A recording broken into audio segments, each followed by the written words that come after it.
हरि ओम।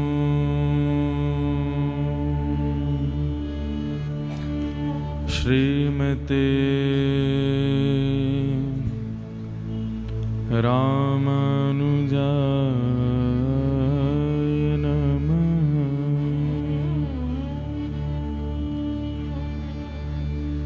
ध्येयं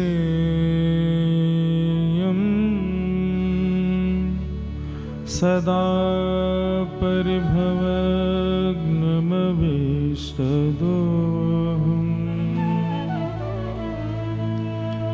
तीर्थास्पदं शिवविरञ्चनुतं शरण्यम्। भृत्यार्थिहं प्रणतपाद भवाब्धिपोतम्।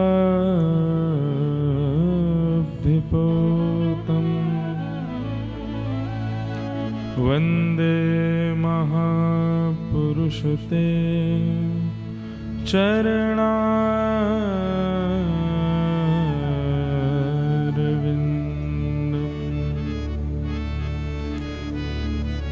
अस्ति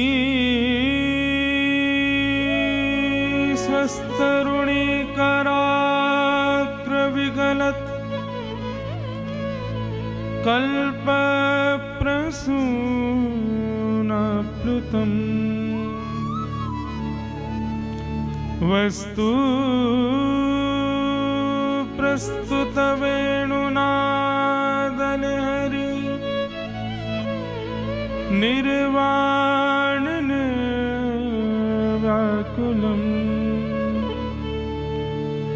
स्रस्तनिबद्धनी विविलसद् गोपीसहस्राव्रतम्। हस्तन्यस्तनतापवर्गमखिलो दारुं किशोराकृति।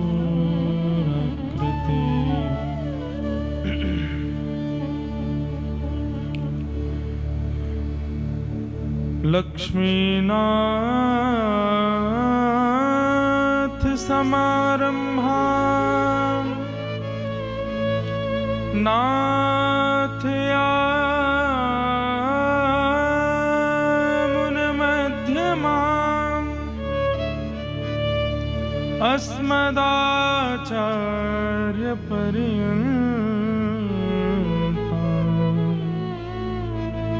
वन्दे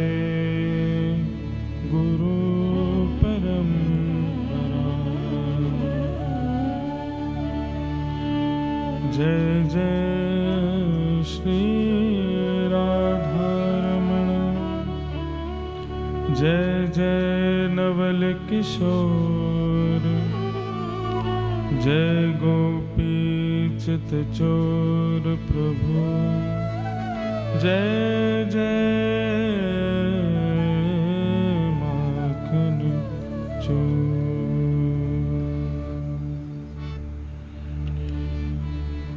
गोपाल राधे कृष्ण गोविंद गोविंद। गोपाल राधे कृष्ण गोविंद गोविंद। गोपाल राधे कृष्ण गोविंद गोविंद। गोपाल राधे कृष्ण गोविंद गोविंद।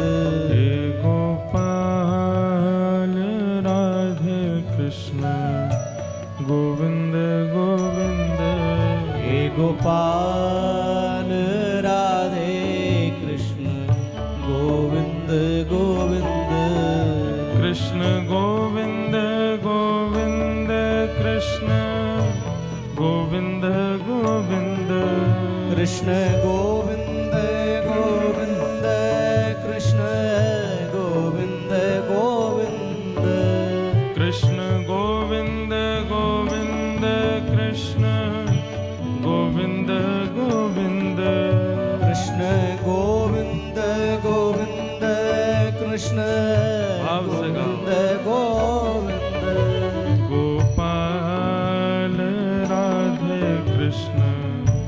गोविंद गोविंद गोपाल राधे कृष्ण गोविंद गोविंद हे गोपाल राधे कृष्ण गोविंद गोविंद हे गोपाल राधे कृष्ण गोविंद गोविंद कृष्ण गोविंद गोविंद कृष्ण गोविंद गोविंद कृष्ण गोविंद गोविंद कृष्ण गोविंद गोविंद कृष्ण गोविंद गोविंद कृष्ण गोविंद गोविंद कृष्ण गोविंद गोविंद कृष्ण गोविंद गोविंद हे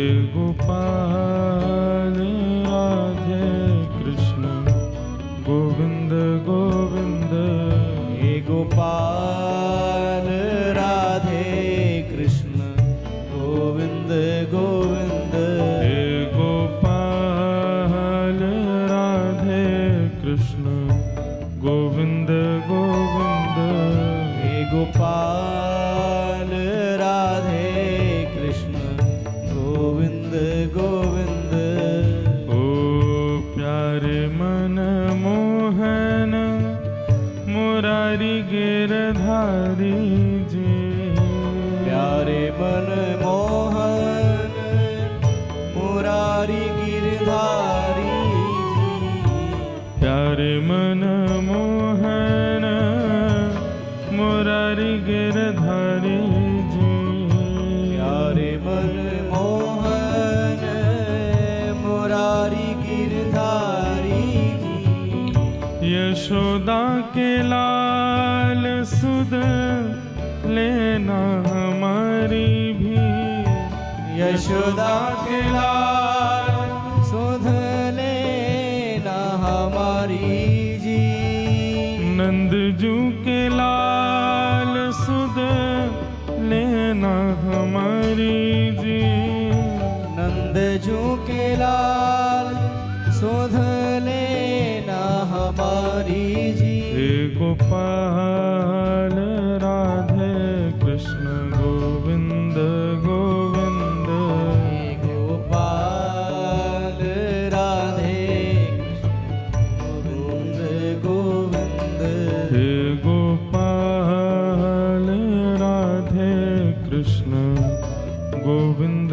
गोविंद हे गोपाल राधे कृष्ण गोविंद गोविंद हे गोपाल राधे कृष्ण गोविंद गोविंद हे गोपाल राधे कृष्ण गोविंद गोविंद हे गोपाल राधे कृष्ण गोविंद गोविंद हे गोपाल राधे कृष्ण गोविंद गोविंद कृष्ण गोविंद गोविंद कृष्ण गोविंद गोविंद कृष्ण गोविंद गोविंद कृष्ण गोविंद गोविंद कृष्ण गोविंद गोविंद कृष्ण गोविंद गोविंद कृष्ण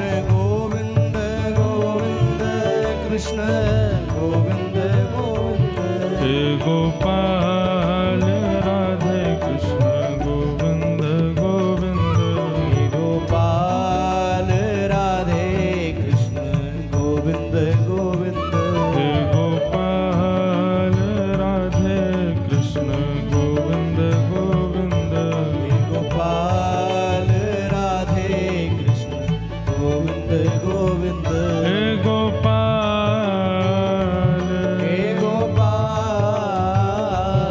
हे गोपाल हे गोपाल श्री गोपाल श्री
गोपाल राधे कृष्ण गोविंद गोविंद हे कृष्ण गोविंद गोविंद कृष्ण गोविंद गोविंद हे माधव गोविंद गोविंद माधव गोविंद गोविंद हे राघव गोविंद गोविंद राघव गोविंद गोविंद हे कृष्ण गोविंद गोविंद कृष्ण गोविंद जय गोविंद जय श्री राधे जय जय श्री राधे श्री वृंदावन बिहारी लाल की जय राधा रमण लाल की जय राधा वल्लभ लाल की जय श्रीमद्भागवत महापुराण की जय श्री सुखदेव जी महाराज की श्री परीक्षित जी महाराज की जय सब संतन की सब भक्तन की सब विप्रन की जय। अनंत बलवंत श्री हनुमान जी महाराज की श्री गंगा मैया की श्री यमुना मैया की श्री युगल जोड़ी महाराज की पूज्य श्री भगवत धाम वाले पूज्य महाराज श्री की जय जय श्री राधे जय जय श्री राधे जय जय श्री राधे। द्वारिका धीश की जय।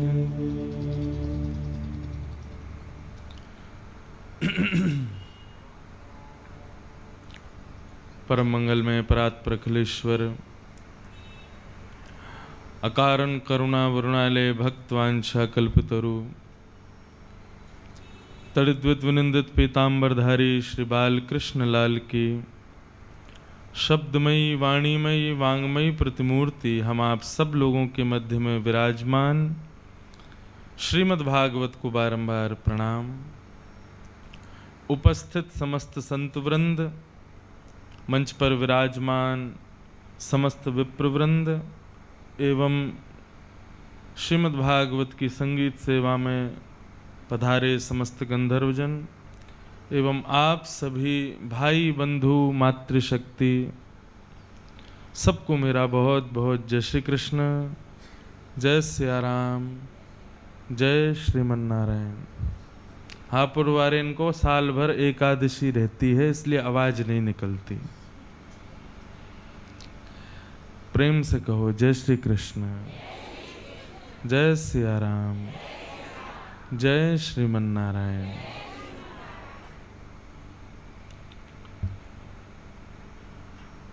परमानंद का विषय है परम पूजनीय प्रातः स्मरणीय भगवत धाम हरिद्वार के पूज्य महाराज श्री महामंडलेश्वर डॉक्टर श्री स्वामी विवेकानंद जी महाराज के पावन सानिध्य में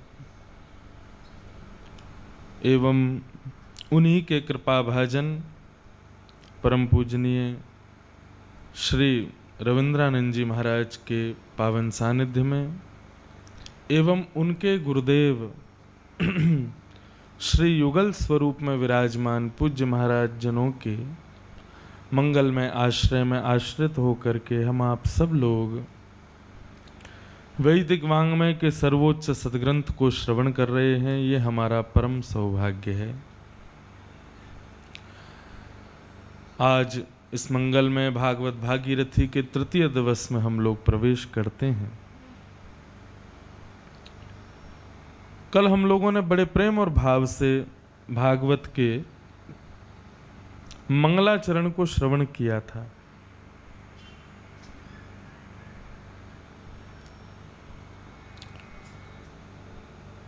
मंगलादीनि मंगलमध्यानि मंगलांतानि शास्त्राणि पठन्ति आयुष्मत् पुरुषाणि भवन्ति वीर पुरुषाणि भवन्ति बुद्धि युक्तास्यता स्युः। मंगल आदि मध्य और अंत में जिस ग्रंथ के होता है, ऐसे ग्रंथ को जो व्यक्ति पढ़ता है या श्रवण करता है, वीर पुरुषाणि भवन्ति आयुष्मत् पुरुषाणि भवन्ति बुद्धि युक्त पुरुषाणि भवन्ति।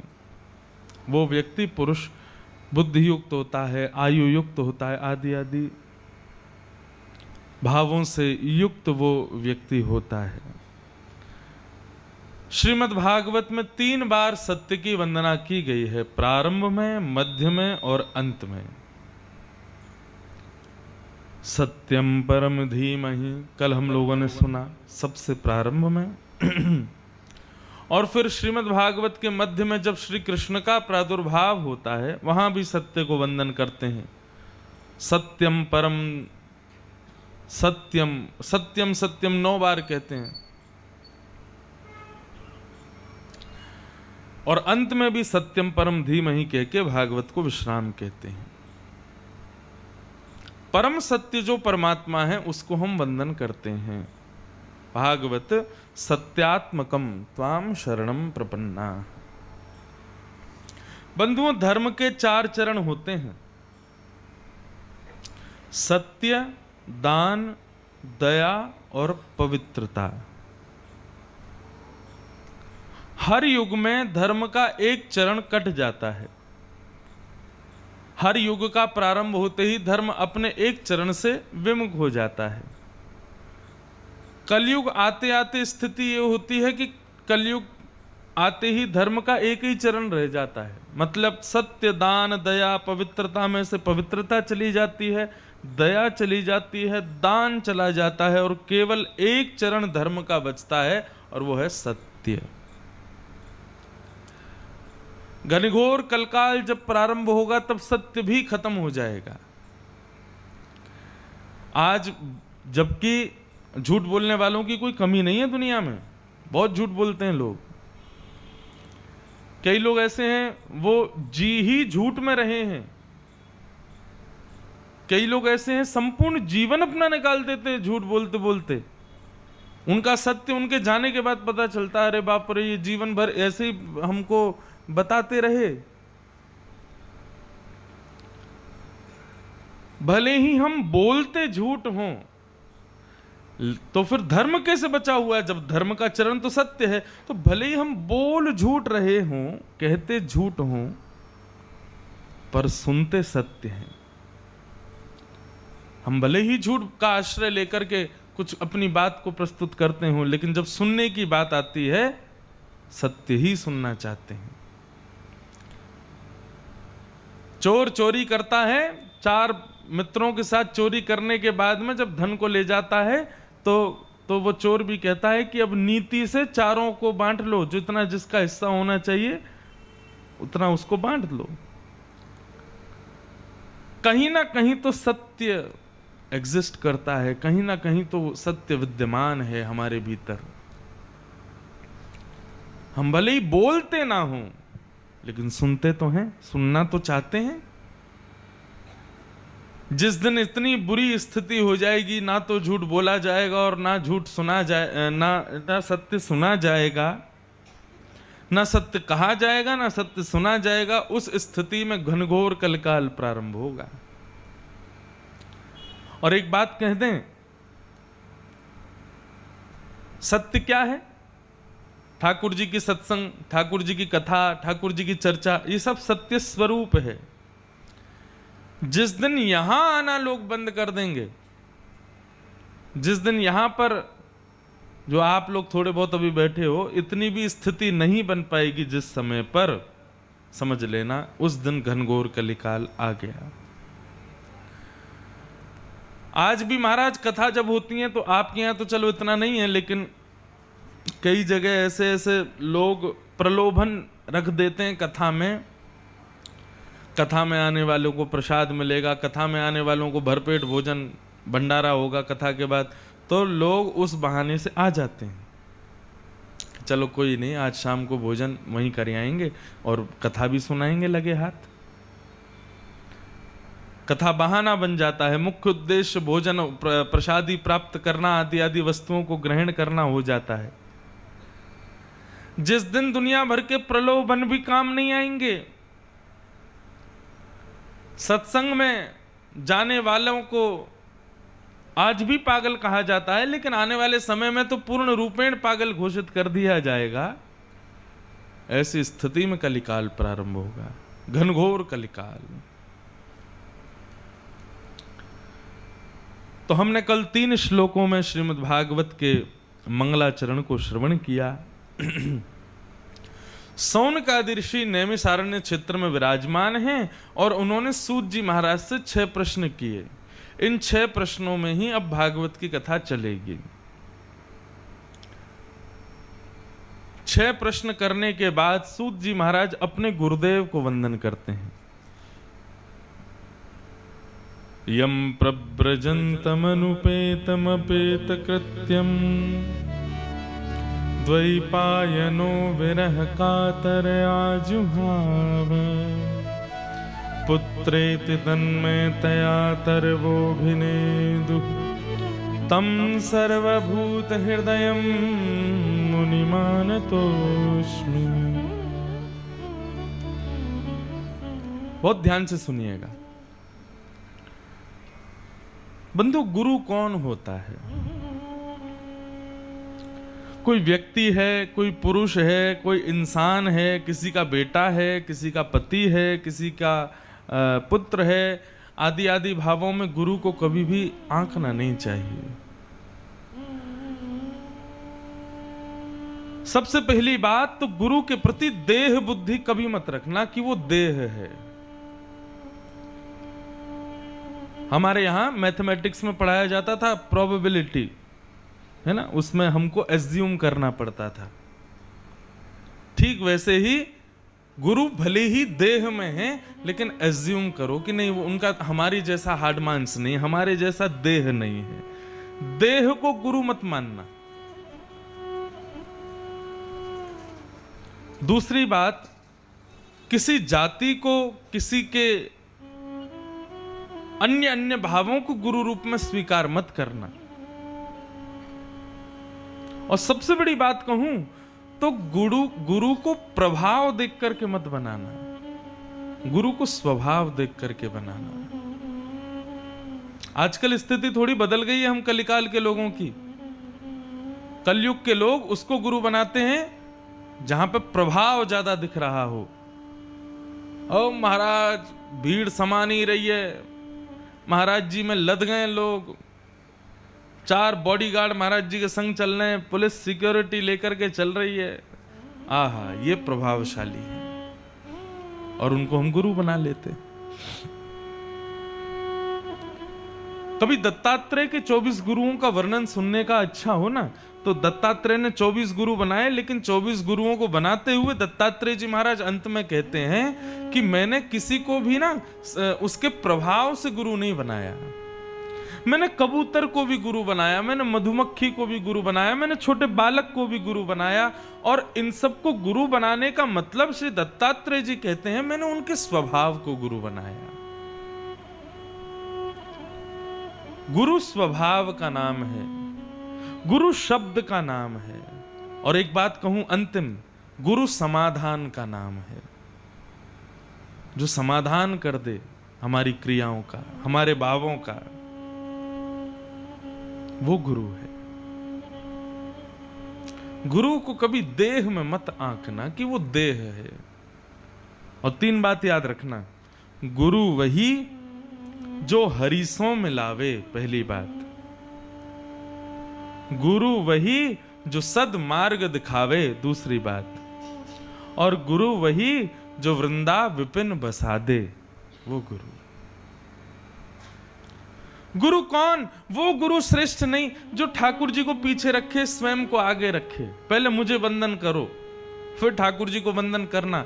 पहले मेरी क्रियाओं पर ध्यान दो, पहले मेरे को प्रणाम करो, मेरे प्रति ज्यादा आस्था रखो, वो गुरु नहीं। गुरु कौन है? गुरु एक प्रकार से पाणी ग्रहण संस्कार कराने वाला एक पिता के समान है गुरु। जिस प्रकार पिता अपनी बेटी का हाथ वर के हाथ में रख करके और उसका पाणी ग्रहण संस्कार कर देता है, ठीक उसी प्रकार गुरु भी अपने शिष्य का हाथ लेकर के श्री राधा रमन जी के हाथ में पधरा करके उनका पाणी ग्रहण करा देता है।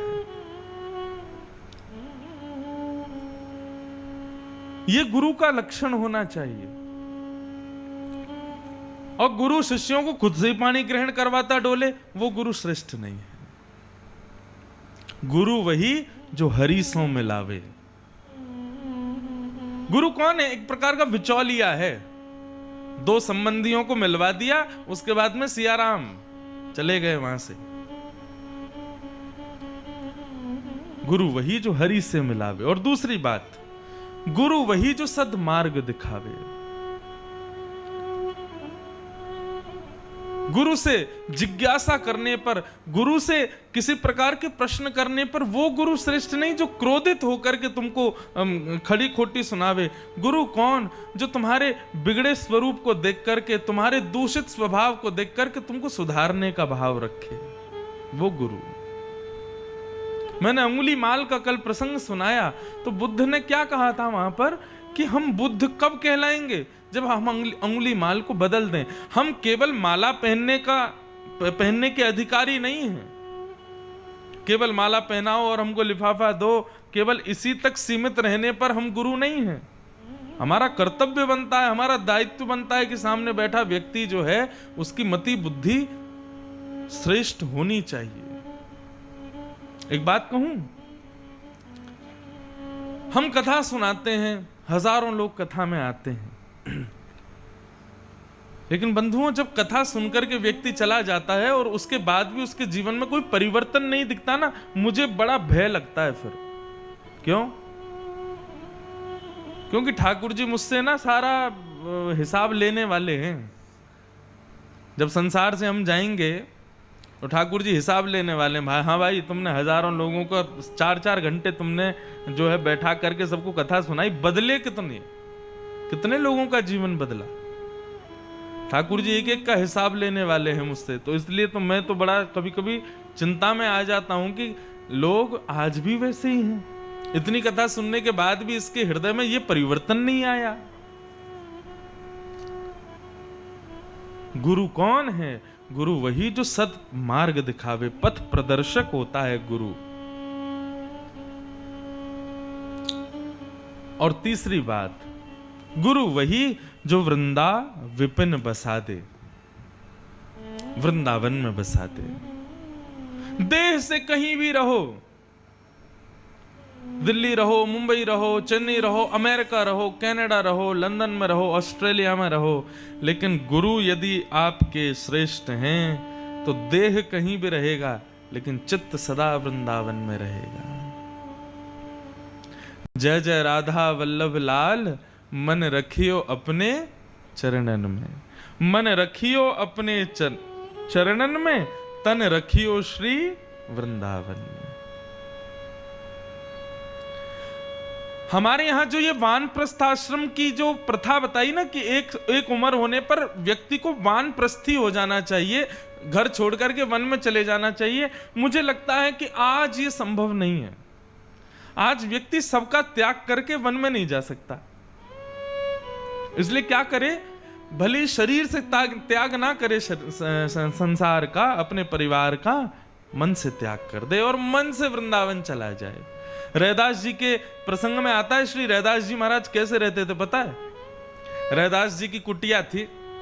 रैदास जी को एक दिन गंगा जी में स्नान करते हुए ठाकुर जी प्राप्त हो गए, तो ठाकुर जी को लेकर के आए। रैदास जी अपनी कुटिया में बैठ गए और मन में विचार करने लगे, हे ठाकुर जी, मुझे तो तीर्थ यात्रा का बड़ा शौक है, मैं तो तीर्थों में भ्रमण करता रहता हूं, लेकिन अब आप संग में आ गए हो, आपको अकेला छोड़ के कहां जाऊं, और आपको सब जगह लेके भी नहीं जा सकता, क्योंकि मैं तो किसी के यहां से भी भिक्षा मांग के खा लेता हूं, कहीं भी भंडारे में पा लेता हूं, किसी से भी मांग के अपना जीवन यापन कर लेता हूं, आपको कैसे खिलाऊंगा? आपके लिए तो भोग बनाना पड़ता है।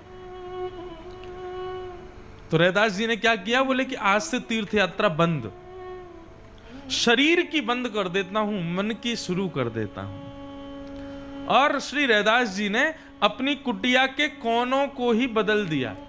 एक कोने का नाम रख दिया जगन्नाथपुरी, दूसरे कोने का नाम रख दिया द्वारिकापुरी, तीसरे कोने का नाम रख दिया श्री रंगनाथ, चौथे कोने का नाम रख दिया बद्रीनाथ, खिड़की के पास के स्थान का नाम रख दिया वृंदावन। अपनी कुटिया में ही अलग अलग तीर्थों के नाम रख दिए। और जैसे ही ठाकुर जी का श्रृंगार करते, श्रृंगार करके कहते ठाकुर जी बताओ कहां चलोगे? अच्छा आज वृंदावन जाना है, तो ठाकुर जी की चौकी उठा के और खिड़की के पास में रख देते। और आहा जय हो श्री वृंदावन धाम की जय हो लाल जी आनंद करो सुख पाओ, श्री धाम वृंदावन में विराज रहे हैं, कल कल करती यमुना जी बह रही हैं।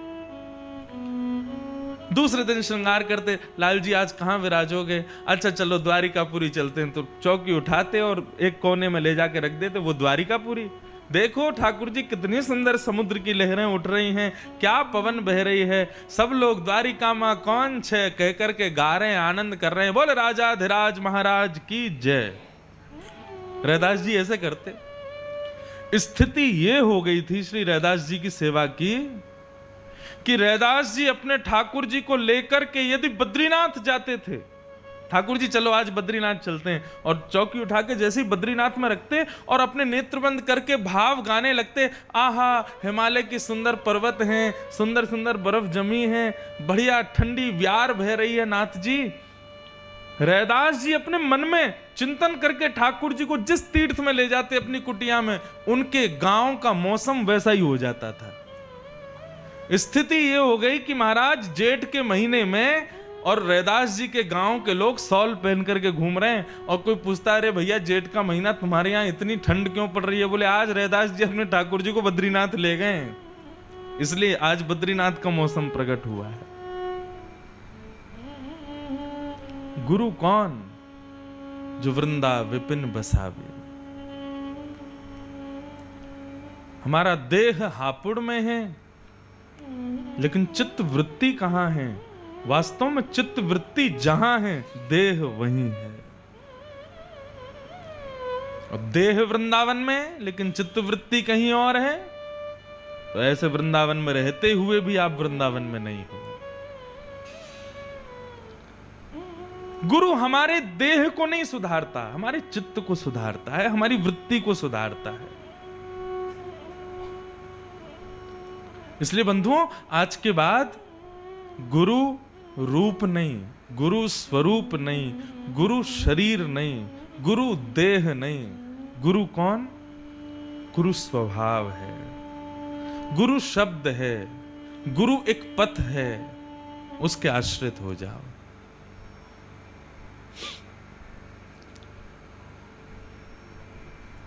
गुरु के प्रति सबसे अच्छी दक्षिणा यदि कुछ है ना, एक ही है, विश्वास, भरोसा। श्री सूरदास जी महाराज कहते हैं, भरोसो दृढ़ इन चरणन केरो, भरोसो दृढ़ इन चरणन, दृढ़ भरोसा अपने गुरु के प्रति, उनके चरणों के प्रति। मैंने पहले दिन कथा में कहा था, बंधुओं गुरु की आज्ञा हो जाए तो उस पर विचार मत करना। फिर गुरु कह दे बेटा सुन दिल्ली चला जा, तो फिर उनसे किंतु परंतु भी मत पूछो, दिल्ली में कहां जाना है, क्या करना है, कैसे जाना है, कब वापस आना। नहीं, गुरु जी ने कह दिया दिल्ली चले जाओ तो चले जाओ बस। अब उस पर कोई प्रश्न अगला नहीं होना चाहिए। ऐसा विश्वास गुरु के प्रति होना चाहिए। एक बात कहूं, गुरु यदि अपने स्वभाव से, अपनी स्थिति से, अपने पद से भी भ्रष्ट होगा ना, लेकिन तुम्हारा विश्वास दृढ़ होगा, तो तुम्हारा विश्वास जो दृढ़ है वो गुरु को सुधार देगा। गुरु केवल अपनी तपस्या से और अपने भजन से ही दृढ़ नहीं होता, अपने शिष्य के शिष्यत्व से भी दृढ़ हो जाता है। हम तो भैया शिष्य ही हैं, हम गुरु नहीं हैं। इसलिए हम क्या करें, हम अपने शिष्यत्व को परिपूर्ण रूप से स्वीकार करें, गुरु चाहे जैसा हो। अगर गुरु के प्रति एक बार गुरु भाव आ गया, उसको गुरु रूप में स्वीकार करो, फिर दुनिया चाहे उसके बारे में कुछ भी कहे, फिर उसके बाद उसको त्यागो नहीं। 7 फेरे ले लिए पत्नी ने, पति अपना लिया, स्वीकार कर लिया, पति चाहे जैसा है। पत्नी यदि ब्याह के बाद में ऐसा कहती ना, पति तो ऐसा है, इसने ब्याह से पहले नहीं बताया और ये ऐसा करता है वैसा करता है, मैं तो इसके संग नहीं रहूंगी, और ब्याह तोड़ के चली जाए, समझना कहीं ना कहीं दोनों की कमी थी। पति तो कमी था ही, लेकिन वहां पर पत्नी की भी कमी है। केवल सुधरा हुआ व्यक्ति मिले तो ही हम उसके संग रहें, ऐसा भी नहीं होना चाहिए। हमारा जो कर्तव्य है हम उससे उसको सुधार दें। नींबू ना 5 किलो दूध में यदि निचोड़ दिया जाए, छेना बना देगा पूरे को। हम एक सद्व्यक्ति होकर के 5 लोगों को सद्व्यक्ति नहीं बना सकते। मेरा कहने का केवल इतना अभिप्राय, आजकल कई लोग आते हैं, पहले तो गुरु बना लेते हैं प्रभाव देख करके, और फिर उसके बाद में कहते हैं महाराज जी हम बहुत गलत फंस गए, हमने एक गुरुजी बनाए हैं और वो गुरुजी बेचारे ऐसे हैं वैसे हैं, और कईयों के गुरुजी पंजाब आदि क्षेत्र में चले जाओ तो वहां तो कईयों के गुरुजी जेल में हैं। महाराज जी क्या करें, हमसे बहुत बड़ा अपराध हो गया, अब क्या करना चाहिए? अरे भाई, तेरे गुरु में नहीं, तेरे शिष्यत्व में कमी है। तुमने देह को गुरु माना था क्या? ठीक है, गलती हो गई, आपने एक ऐसे व्यक्ति को गुरु बना लिया बिना जांच बजा, लेकिन अब उसके बाद उस पर संशय भी कर रहे हो, तुम्हारा शिष्यत्व भी खराब है। गुरु भरोसे का नाम है, तुम्हारा भरोसा नहीं डगमगाना चाहिए। एक गुरुजी थे, अपने आश्रम में रहते थे, बहुत सारे संत उनके संग रहते थे, बहुत बढ़िया सब चल रहा था, गंगा स्नान करते थे नित्य, सब संत लोग सन्यास आश्रम का बहुत बढ़िया से पालन कर रहे थे। लेकिन एक बार उस आश्रम के मुखिया, उस आश्रम के मुख्य गुरुजी एक सुंदर स्त्री के प्रति मोहित हो गए और उनको अपने साथ ले आए। उनके आते ही बाकी के शिष्यों का मन खट्टा हो गया, बोले गुरुजी हमारे जो है कच्चे निकले, स्त्री के प्रति लोभित हो गए, अब ये आश्रम हमारे रहने योग्य नहीं है, सन्यासियों के लिए नहीं है, चलो भैया यहां से कहीं और चलो। और धीरे धीरे वहां से सारे महात्मा चले गए, लेकिन एक नहीं गया। उसको खूब सब लोगों ने कोशिश की कि तू चल हमारे साथ। उसने कहा अरे नहीं, मैं अपने गुरु को छोड़ के नहीं जा सकता, मेरी उनके प्रति बड़ी आस्था। बोले ऐसे गुरु के प्रति आस्था? बंधुओं, मेरी बात को अन्यथा बिल्कुल मत ले लेना, कहीं पूरी बात में आप ये ले लो कि महाराज जी ऐसे गुरु की प्रशंसा कर रहा हूं। मैं गुरु की प्रशंसा नहीं कर रहा हूं, मैं शिष्य के शिष्यत्व की प्रशंसा कर रहा हूं। हम अपने दायित्व को, अपने कर्तव्य को निर्वहन करें। सामने वाला, वो कहते हैं ना गाड़ी चलाओ, अरे महाराज सामने से आ गया, उसने आके ठोक दिया, अरे वो कैसी भी चलाए, तू सावधान रहे ना। हमेशा ही तो कहते हैं अपनी सावधानी बरतो। रोड पर गाड़ी लेके निकले हो, सामने वाला तो पी के भी आ सकता है, सामने वाला तो नशे में भी चला सकता है, सामने वाला सो भी सकता है। तुम अपना चित्त वृत्ति, अपने मन को बिल्कुल स्थिर रखो ना, अपना सावधानी रखो। ठीक उसी प्रकार यदि किसी के शिष्य बने हो, यदि किसी संबंध में किसी के संग आए हो, तो अपने संबंध को, अपने दायित्व को निभाओ ना। तो खूब प्रयास किया कि भैया तू भी छोड़ दे गुरुजी को, नहीं छोड़ा उसने। बोले नहीं, मैं अपने गुरु के प्रति सजग हूं, मैं अपने गुरुजी की सेवा करूंगा। बोले ऐसे गुरु की क्या सेवा जो अपने सन्यास धर्म में ही प्रवृत्त नहीं हो पाया? उसने कहा तुम कुछ भी कहो, लेकिन मेरी तो उनके प्रति निष्ठा है। और बल्कि एक बात कहूं, मेरे गुरुजी जिससे प्रेम करते हैं ना, मेरे को तो उससे अधिक उसकी सेवा करनी चाहिए। मेरे गुरु का वो प्रिय है, दोनों की सेवा करता। उसकी सेवा पर नारायण रीझ गए और लक्ष्मी से बोले देखो इसका गुरु पदभ्रष्ट है, सन्यासी होते हुए भी एक महिला के चक्कर में अपने पूरे आश्रम का भंटाधार कर दिया, लेकिन इसका शिष्यत्व देखो, इसने अपने गुरु का त्याग नहीं किया। अब मैं जा रहा हूं इसको लेने के लिए। और भगवान नारायण गरुड़ पर विराजमान होकर के उस आश्रम में प्रकट हो गए। अर्धरात्रि का समय सो रहा था खटिया पर। जैसे ही उसने प्रकाश देखा, उठ करके जैसे सामने देखा तो ठाकुर जी गरुड़ पर विराजमान हैं। उसने कहा, जय हो, आप नारायण हैं? बोले हाँ भैया हम नारायण हैं। अब तो वो नाचने लगा। बोले भगवान आप कैसे पधारे? बोले तेरे शिष्यत्व पर रीझ करके मैं आया हूं, तेरे शिष्यत्व को मैं मान गया, तुमको लेने आया हूं, चलो वैकुंठ चलो, हमारे साथ रहना वहीं पे। बोला भगवान आप मुझे लेने आए हैं? बोले हाँ तुम्हारे शिष्यत्व पर रीझ करके तुमको लेने आए हैं। अच्छा मैंने एक अपने गुरुजी को आज्ञा ले लूं, गुरुजी को प्रणाम कर लूं कि मैं वैकुंठ जा रहा हूं। भगवान बोले ऐसे गुरु को क्या प्रणाम करना,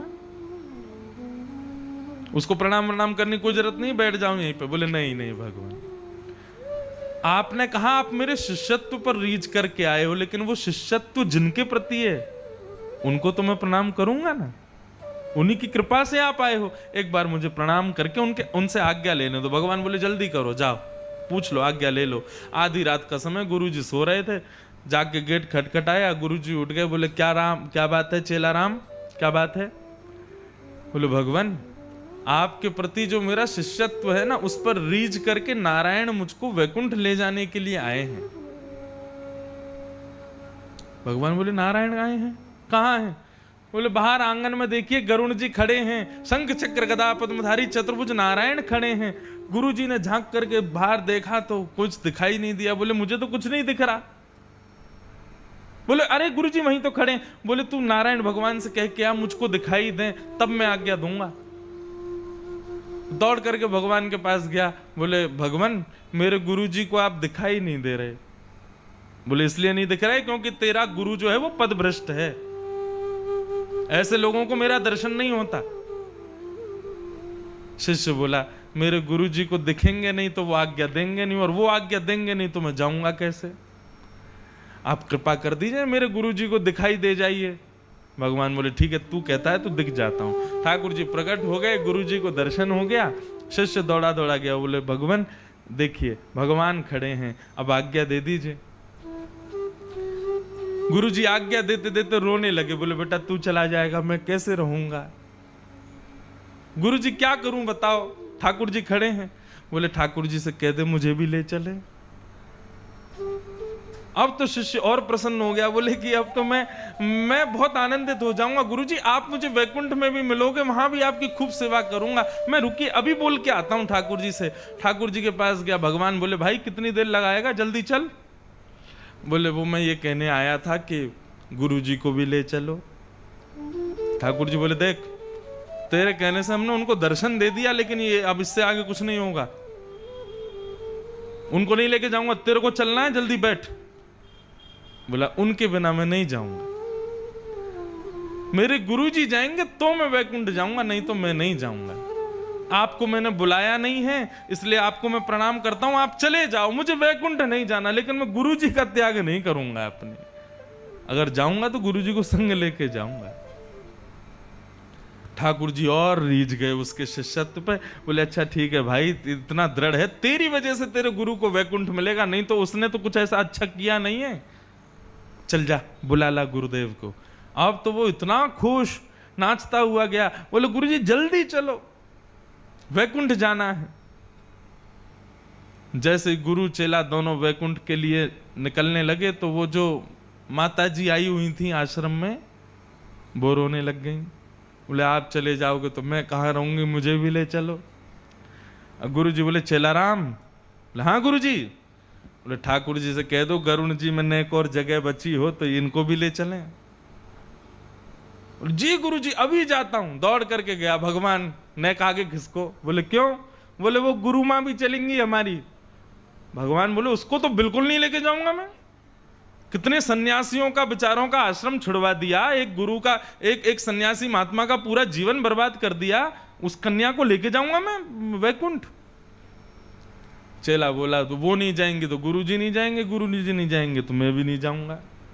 आप एक काम करो, आप अकेले ही चले जाओ। भगवान बोले सुन, खिसक गए आगे। बोले लिया दोनों को, तेरी वजह से दोनों को मिलेगा। और महाराज उसमें चेला के गुरुजी और गुरुजी के सन्यास आश्रम को बिगाड़ने वाली वो माता जी, तीनों गए वैकुंठ एक शिष्य के शिष्यत्व से।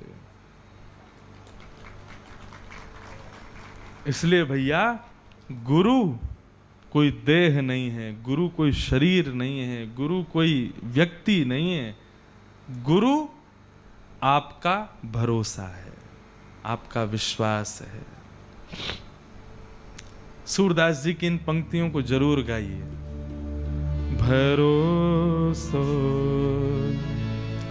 दृढ़ इन चरणन केरो, भरोसो दृढ़ इन चरणन केरो, भरोसो दृढ़ इन चरणन केरो, भरोसो दृढ़ इन चरणन केरो, हे भरोसो दृढ़ इन चरणन केरो, भरोसो दृढ़ इन चरणन केरो। श्री वल्लभ नख चंद्र छटा बिन, श्री वल्लभ नख चंद्र छटा बिनु, श्री गुरुदेव नख चंद्र छटा बिन, श्री गुरुदेव बिनु चंद्र छटा बिनु, सब जग माही अंधेरो, सब जग माहे अंधेरा, सब जग माही अंधेरो, सब जग माहे अंधेरो, भरोसो दृढ़ इन चरणन केरो, भरोसो दृढ़ इन चरणन केरो, हे भरोसो दृढ़ इन चरणन केरो, भरोसो दृढ़ इन चरणन केरो। सद्गुरुदेव भगवान की।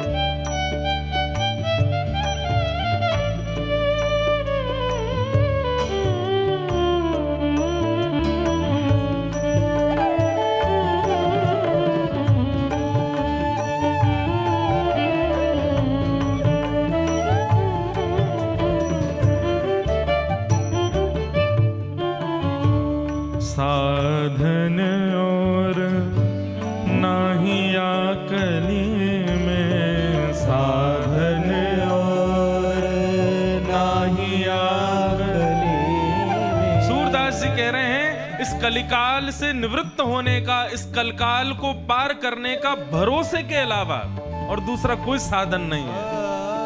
भरोसा धाम के प्रति, भरोसा भगवत नाम के प्रति, भरोसा अपने गुरु के प्रति, ठाकुर जी के चरणों के प्रति। इस भरोसे के अलावा इस कलिकाल से मुक्त होने का दूसरा कोई साधन है ही नहीं। साधन और नाही आकली में, साधन और नाही आकली में, जासो होत निवेरो, जासो होत निवेरो, जासो होत निवेरो, जासो होत निवेरो। सूर कहाँ कहे दुविध आधरो, सूर कहा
गुरु के प्रति भरोसा। हम जब व्यासपीठ पर बैठे तो हमने पूज्य पिताजी महाराज से एक निवेदन किया कि हम कभी शिष्य नहीं बनाएंगे, परंतु फिर पिताजी महाराज और कई संतों की आज्ञा हुई, बोले कि आपकी जो परंपरा है, इस परंपरा में आपके पूर्ववर्ती जो गुरु हैं श्रीमद जगत गुरु श्री रामानुजाचार्य जी महाराज, जब उनकी परंपरा में कोई श्रेष्ठ व्यक्ति अपने आगे परंपरा को नहीं बढ़ाता है तो हमारे पूर्ववर्ती गुरुजनों को कष्ट होता है, इसलिए आपको ये तो करना चाहिए। आप रामानु संप्रदाय में हैं, आपको दीक्षा देनी चाहिए। तो फिर हमने कहा ठीक है, तो जब तक हमारे गुरुदेव दीक्षा दे रहे हैं, जब तक हमारे गुरुदेव शिष्य बना रहे हैं, तब तक तो नहीं बनाएंगे। जिस दिन गुरु की आज्ञा हो जाएगी भाई अब हम निवृत्त हो गए, उसके बाद फिर हम शुरू करेंगे। लेकिन मन में एक भाव आता है, गुरु केवल मंत्र लेने से, कंठी पहन लेने से और किसी के द्वारा बताए गए नियमों का पालन करने से गुरु दीक्षा नहीं है। वास्तव में गुरु दीक्षा के अधिकारी आप तब बनोगे जब आप गुरु से दिशा प्राप्त करते हो। आपने दिशा ग्रहण नहीं की है तो दीक्षा का अधिकार आपको नहीं है।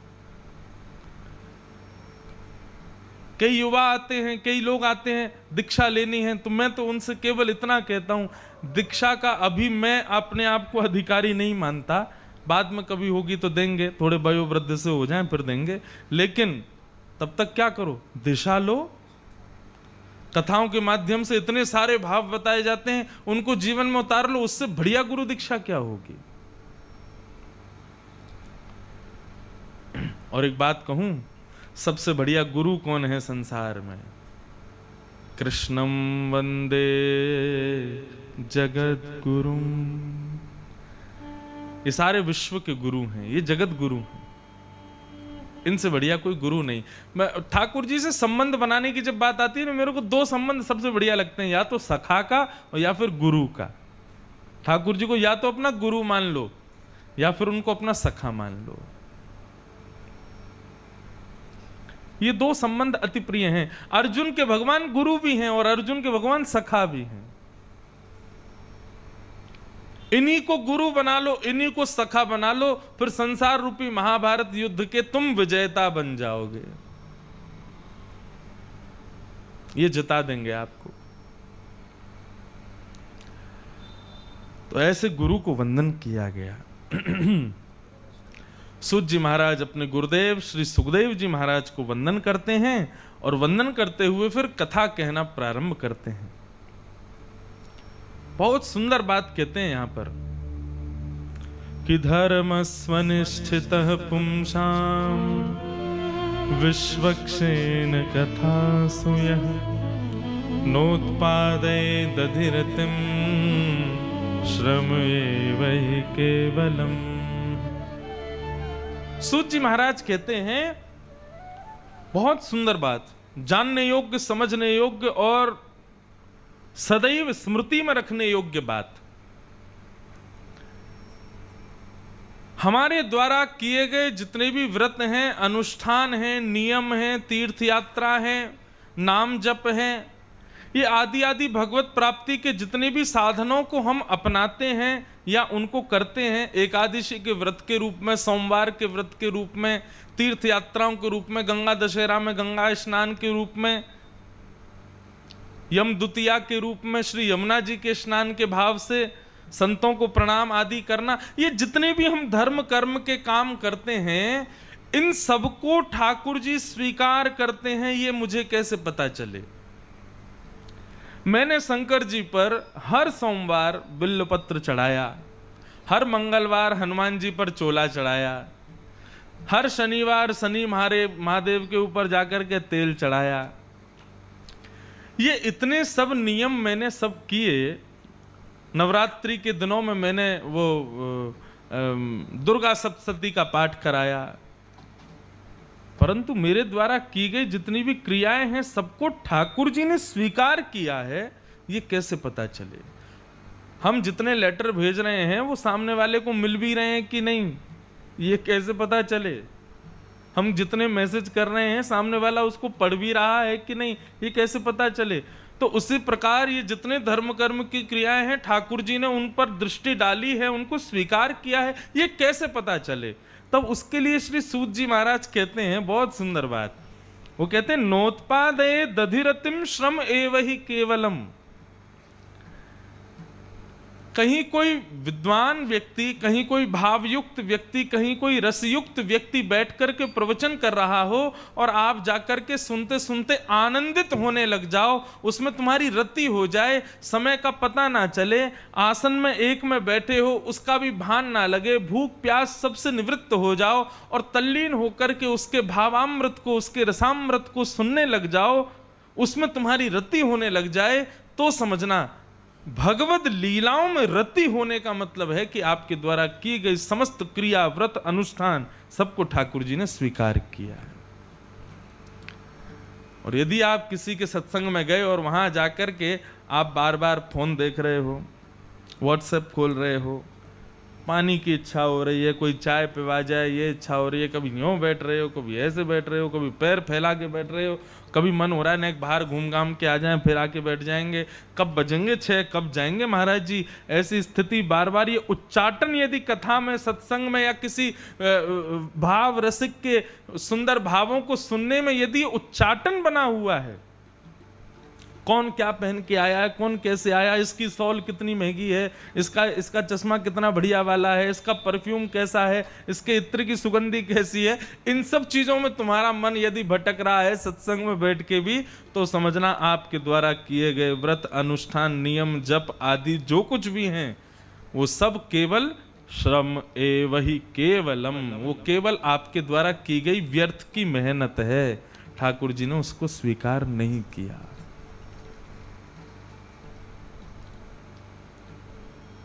श्री राम जी के सबसे प्रिय कौन हैं? श्री हनुमान जी महाराज। और उन हनुमान जी महाराज के प्रसंग में क्या आता है? प्रभु चरित्र सुनवे को रसिया, राम लखन सीता मन बसिया। प्रभु चरित्र सुनवे को रसिया, रसिया मतलब अनंत रसिक हैं महाराज। इस समय अगर ठाकुर जी कथा चल रही हो ना, हनुमान जी के लिए प्रसंग आता है कि श्री हनुमान जी महाराज कथा में बैठे हों और कथा में बैठ कर के भाव में आ गए हों, नेत्रों से अश्रुधार बह रहे हों और भाव में कह रहे हो हे राम, हे रघुनाथ, हे राघव, इस प्रकार भाव में तल्लीन श्री हनुमान जी हो जाएं और उसी बीच राम जी यदि आ जाते हैं और राम जी आकर के कहते हैं अरे हनुमान मैं आ गया हूं, अब रो मत, तो हनुमान जी कहते हैं अभी 2 घंटे की कथा रह गई है ना, बाहर जाके बैठो आप, अभी पहले कथा सुन लूं मैं और कथा सुनने के बाद फिर आपसे मिलूंगा। मतलब श्री हनुमंत लाल जी को ठाकुर जी की लीला सुनने में इतना सुख मिलता है कि यदि उस लीला के बीच में ठाकुर जी भी आ जाए ना, तो हनुमान जी कहते हैं थोड़ी देर साइड में बैठो आप, आपकी पहले लीला सुन लूं मैं, आपके पहले चरित्र सुन लूं मैं। किसी ने बहुत अच्छी बात कही है, बोले ठाकुर जी आपके दर्शन से प्रिय आपके लीला का श्रवण है। क्यों? क्योंकि दर्शन में तो केवल आंखों को दिखाई देते हो, लेकिन जब आपकी कथा सुनते हैं ना तो प्रत्येक रोम को स्पर्श हो जाते हो। ऐसा लगता है कि प्रत्येक रोम ने आपका दर्शन किया है। आपकी कथा में वो ताकत है भगवान, ये कोई और नहीं कहता है, ये श्री ध्रुव जी महाराज कहते हैं भागवत में, गोपियां कहती हैं गोपी गीत में, तब कथामृतम तप्त जीवनम कविभिरीडितम कल्मषापहम। और श्रवणमंगलम श्रीमदाततं भुवि गृह्णन्ति ते भूरिदा जनाः। गोपियां जब गोपी गीत गाती हैं, सबने सुना है गोपी गीत, कितनों को याद है गोपी गीत? 1 2 3 500 लोग बैठे होंगे, लेकिन तीनन नहीं याद है। यहाँ वाले कोई, यहाँ तो मैं भूल ही गया था, आज फिर याद आया कि लोग यहाँ भी बैठे हैं। एक बात कहें बंधुओं, गोपी गीत को याद कर लो। भगवत प्राप्ति का सबसे सहज और सबसे सुंदर इलाज है गोपी गीत, तरीका है गोपी गीत। जैसे हम लोग हनुमान चालीसा का पाठ करते हैं, मुख्य रूप से हनुमान चालीसा का पाठ से हमें क्या प्राप्त होता है? भूत पिशाच निकट नहीं आवे, महावीर जब नाम सुनावे, नासै रोग हरै सब पीरा, जपत निरंतर हनुमत वीरा। लोग निरोगी होते हैं, भूत पिशाचों से दूर रहते हैं, बुद्धि बढ़ती है, आदि आदि कई भाव हैं हनुमान चालीसा के। ऐसी बहुत सारी स्तुतियां हैं। आदित्य हृदय स्तोत्र का कोई व्यक्ति पाठ करे तो उसकी कभी कोई भी काम करने जाएगा उसमें कभी विफल नहीं हो सकता। स्वयं सूर्य नारायण की किरणें जहां तक हैं वहां तक उसका यश फैलता है। ऐसे ऐसे सब स्तुतियों के पाठों के सबके अपने अपने भाव हैं। परंतु गोपी गीत का केवल एक ही उद्देश्य है, कृष्ण दर्शन लालसा। केवल ठाकुर जी सन्मुख आकर के अपना दर्शन दे दें, बस। गोपी गीत का केवल इतना ही प्रभाव है। उस गोपी गीत में गोपियां कहती हैं, हे नाथ, तुम हमको अकेला छोड़ करके चले गए हो। वास्तव में हमारी आपके प्रेम के प्रति जो ये स्थिति हुई है ना, इसका कारण पता है क्या है? तब गोपियां कहती हैं, तब कथामृतम तप्त जीवनम। हे कन्हैया, तुम्हारी कथा जब से हमारे जीवन में आई है ना, तब से हम तुम्हारे प्रेम में इतनी व्याकुल हो गई हैं, इतनी बावली हो गई हैं कि यत्र तत्र सर्वत्र तुमको खोज रही हैं। तो मानो किसी गोपी ने कहा तो इसकी कथा सुनना बंद कर दो ना। क्यों सुनने जाती हो कथा? जब उस कथा से इतना ही विरह होता है तो इसकी कथा क्यों सुनती हो? तब गोपियां कहती हैं, श्रवण मंगलम। क्या करें, सुनने में अच्छी लगती है। श्रीमदाततम, आनंद की स्फूर्ति हो जाती है। मानो जैसे बंजर जमीन में वर्षा हो गई हो, वो जमीन अत्यंत आप्लावित हो जाती है, अत्यंत प्रसन्न हो जाती है। एक माटी की सौंधी सौंधी सुगंध उसमें प्रकट होने लगती है, जिसको लेकर के देख करके सब सुखी हो जाते हैं। ऐसी स्थिति होती है जब कथा हमारे ऊपर बरसती है। तो गोपियां कहती हैं,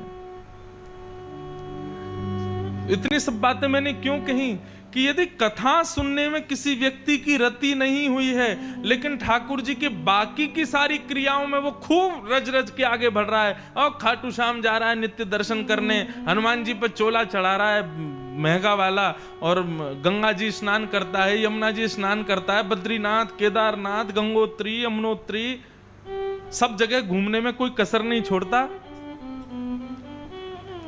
खूब यज्ञ करता है, खूब अनुष्ठान करता है, परंतु कथा में रति नहीं है। तो उसके द्वारा की गई जितने भी व्रत, अनुष्ठान, नियम, तीर्थ यात्रा हैं, सब केवल व्यर्थ की मेहनत है।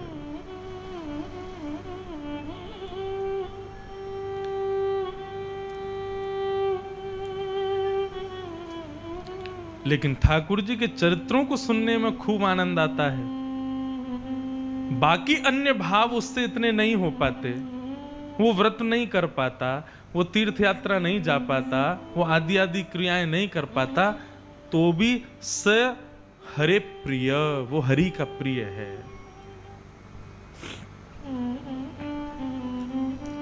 कथा में मन लगना भी ना, ये भी हमारे पूर्व जन्म के कोई पुण्य होते हैं तभी संभव होता है। कल पूज्य स्वामी श्री भगवत धाम वाले महाराज जी 3 बात कह रहे थे, श्रोता, सरोता और सोता, 3 होते हैं। पहले होते हैं श्रोता, जो सुनते हैं, व्यास जी के पहले आने से बैठ जाते हैं और कथा होने के बाद ही उठ के जाते हैं, जो कि हापुड़ में सबसे कम हैं लोग। यहाँ तो व्यास जी आके इंतजार करते हैं कब आमे लोग बाग आ जाएं तो हम कथा सुनाना शुरू करें। मैं तैयार होके 1:45 बजे से फोन करवाता हूँ, अब आ जाऊं महाराज जी, ने और रुको 5 मिनट, महाराज अब आ जाए 10 मिनट और रुको, बस आ जाए थोड़े लोग बाग फिर शुरू करें। मनी जय हो। और कहीं कहीं ऐसी स्थिति होती है, विशाल पांडाल है और महाराज 2 बजे से कथा का समय, 2:15 बजे मैं पहुंचता हूं, तब तक वहां पे तिल रखने की जगह नहीं, लोग आके बैठ जाते हैं, एक स्तंभ कथा श्रवण करा। उससे ना व्यास का अपने आप ही, मैं कोई यो थोड़ी है कि वहां से सोच के आया हूं कि आज क्या बोलना है। कथा का माहौल जैसा होता है ना, यहाँ पे श्रोताओं के बैठने से यहाँ की गर्मी जैसी हो जाती है पंडाल की, वैसा वक्ता बोलता है।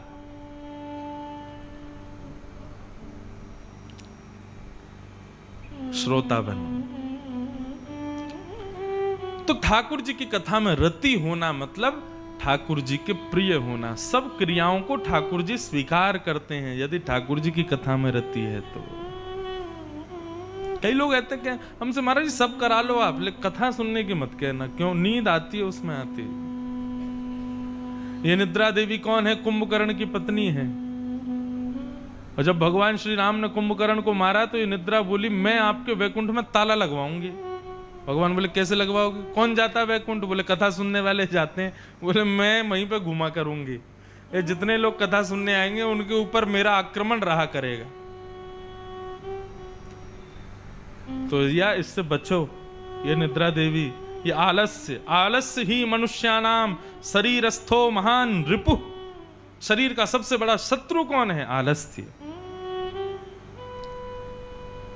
कथा में रति होना बहुत जरूरी है। केवल अपने लिए नहीं कह रहा हूं मैं तो कह रहा हूं कहीं पे कोई संकीर्तन चल रहा हो, कहीं पे कोई ऐसे ही बैठ करके सहज भाव से कुछ कह रहा हो, वहां पर भी 2 मिनट ही सही जा करके बैठो, थोड़ी देर कुछ सुनो, कुछ श्रवण करो, कथा में रति हो। इस प्रकार से सूत जी महाराज वर्णन कर रहे थे, ठाकुर जी के सुंदर अवतारों का वर्णन किया। तो बंधुओं, सबको अवतारों के बारे में पता, ठाकुर जी के कैसे कैसे अवतार हुए, लेकिन एक ठाकुर जी का सबसे सुंदर अवतार हुआ। सारे सुंदर हैं, लेकिन एक और अद्भुत अवतार हुआ, और वो अवतार था धन्वंतरी अवतार। ये धन्वंतरी कौन है? जिन्होंने आज हम लोगों को निरोगी बनाने के लिए अवतार धारण किया, जिन्होंने औषधियों का निर्माण किया, औषधियों की खोज की, श्री धन्वंतरी भगवान। एक बार श्री वेदव्यास जी महाराज धन्वंतरी भगवान के पास गए और जाकर के बोले आपने विश्व भर के सारे रोगों की दवाइयां बनाई हैं? बोले लगभग। धन्वंतरी भगवान बोले मेरे पास लगभग विश्व की सारी औषधियां हैं, सारे रोगों की औषधि।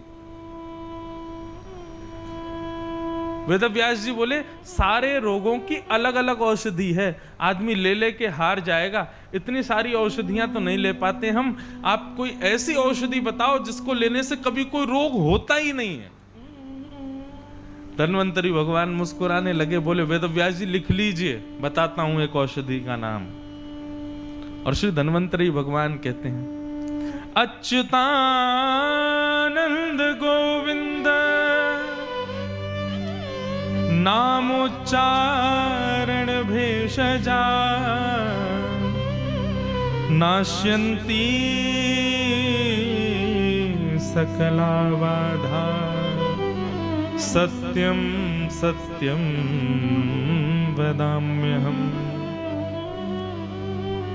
अच्युतानंद गोविंद नामोच्चारण भेषजा नाश्यन्ति सकला बाधा सत्यम सत्यम वदाम्यहम्। बोले कोई व्यक्ति यदि नित्य अच्युतानंद गोविंद का नाम अपने निरंतर जिह्वा पर रटता रहता है, ऐसे व्यक्ति को दुनिया का कोई रोग नहीं होगा। ये मैं आपको सत्य कह करके बता रहा हूं। ये श्री धन्वंतरी भगवान कह रहे हैं। बंधुओं, ये केवल सुनने और कहने वाली बात नहीं है, ये मैंने देखी भी है। हमारे वृंदावन के ऐसे कितने संत हैं, कितने भजनानंदी महात्मा ऐसे हैं वृंदावन में, कई बार उनको कोई रोग हो जाता है, कई बार उनको कोई बहुत बड़ी पीड़ा हो जाती है, बहुत ज्यादा ज्वर आ जाता है, बुखार आ जाता है, तो ऐसी स्थिति में पता है वो क्या करते हैं? आसपास अपने सारे भक्त मंडली को बैठा लेंगे और कहेंगे भैया हमको कोई औषधि मत देना, हमको कोई दवाई मत देना, डॉक्टर से सुई मत लगवाना, कहीं हॉस्पिटल मत ले जाना, यदि हमको सही देखना चाहते तो एक काम करो। बोले क्या? चारों तरफ बैठ करके भगवत नाम संकीर्तन करो, आपके द्वारा नाम संकीर्तन सुनकर के ही मेरा रोग निवृत्त हो जाएगा।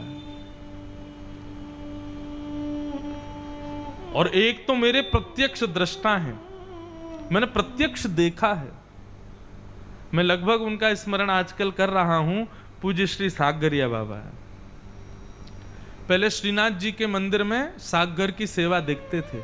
अभी 100 के 90 के बीच में उनकी आयु है, कमर झुक गई है, एक भी दांत नहीं है मुख में, और ऐसे रसिक महात्मा हैं, क्या कहें, सदगृहस्थ हैं। ठाकुर जी के प्रति स्वयं को यशोदा का भाव रखते हैं। जब कभी ठाकुर जी को देखते हैं तो यशोदा की तरह हो जाते हैं।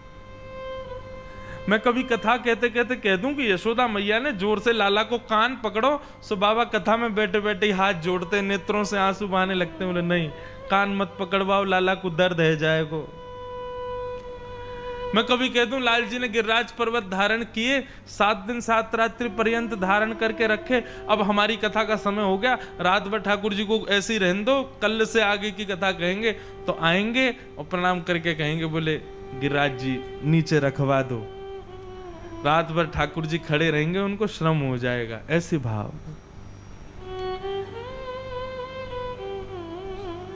श्री राधा नाम के प्रति ऐसी उपासना और ऐसा दृढ़ विश्वास है उनका कि उनका आहार भी श्री राधा नाम है, उनकी प्यास बुझती भी राधा नाम से है, वे सोते भी श्री राधा नाम सुनकर के हैं, उठते भी श्री राधा नाम से ही हैं।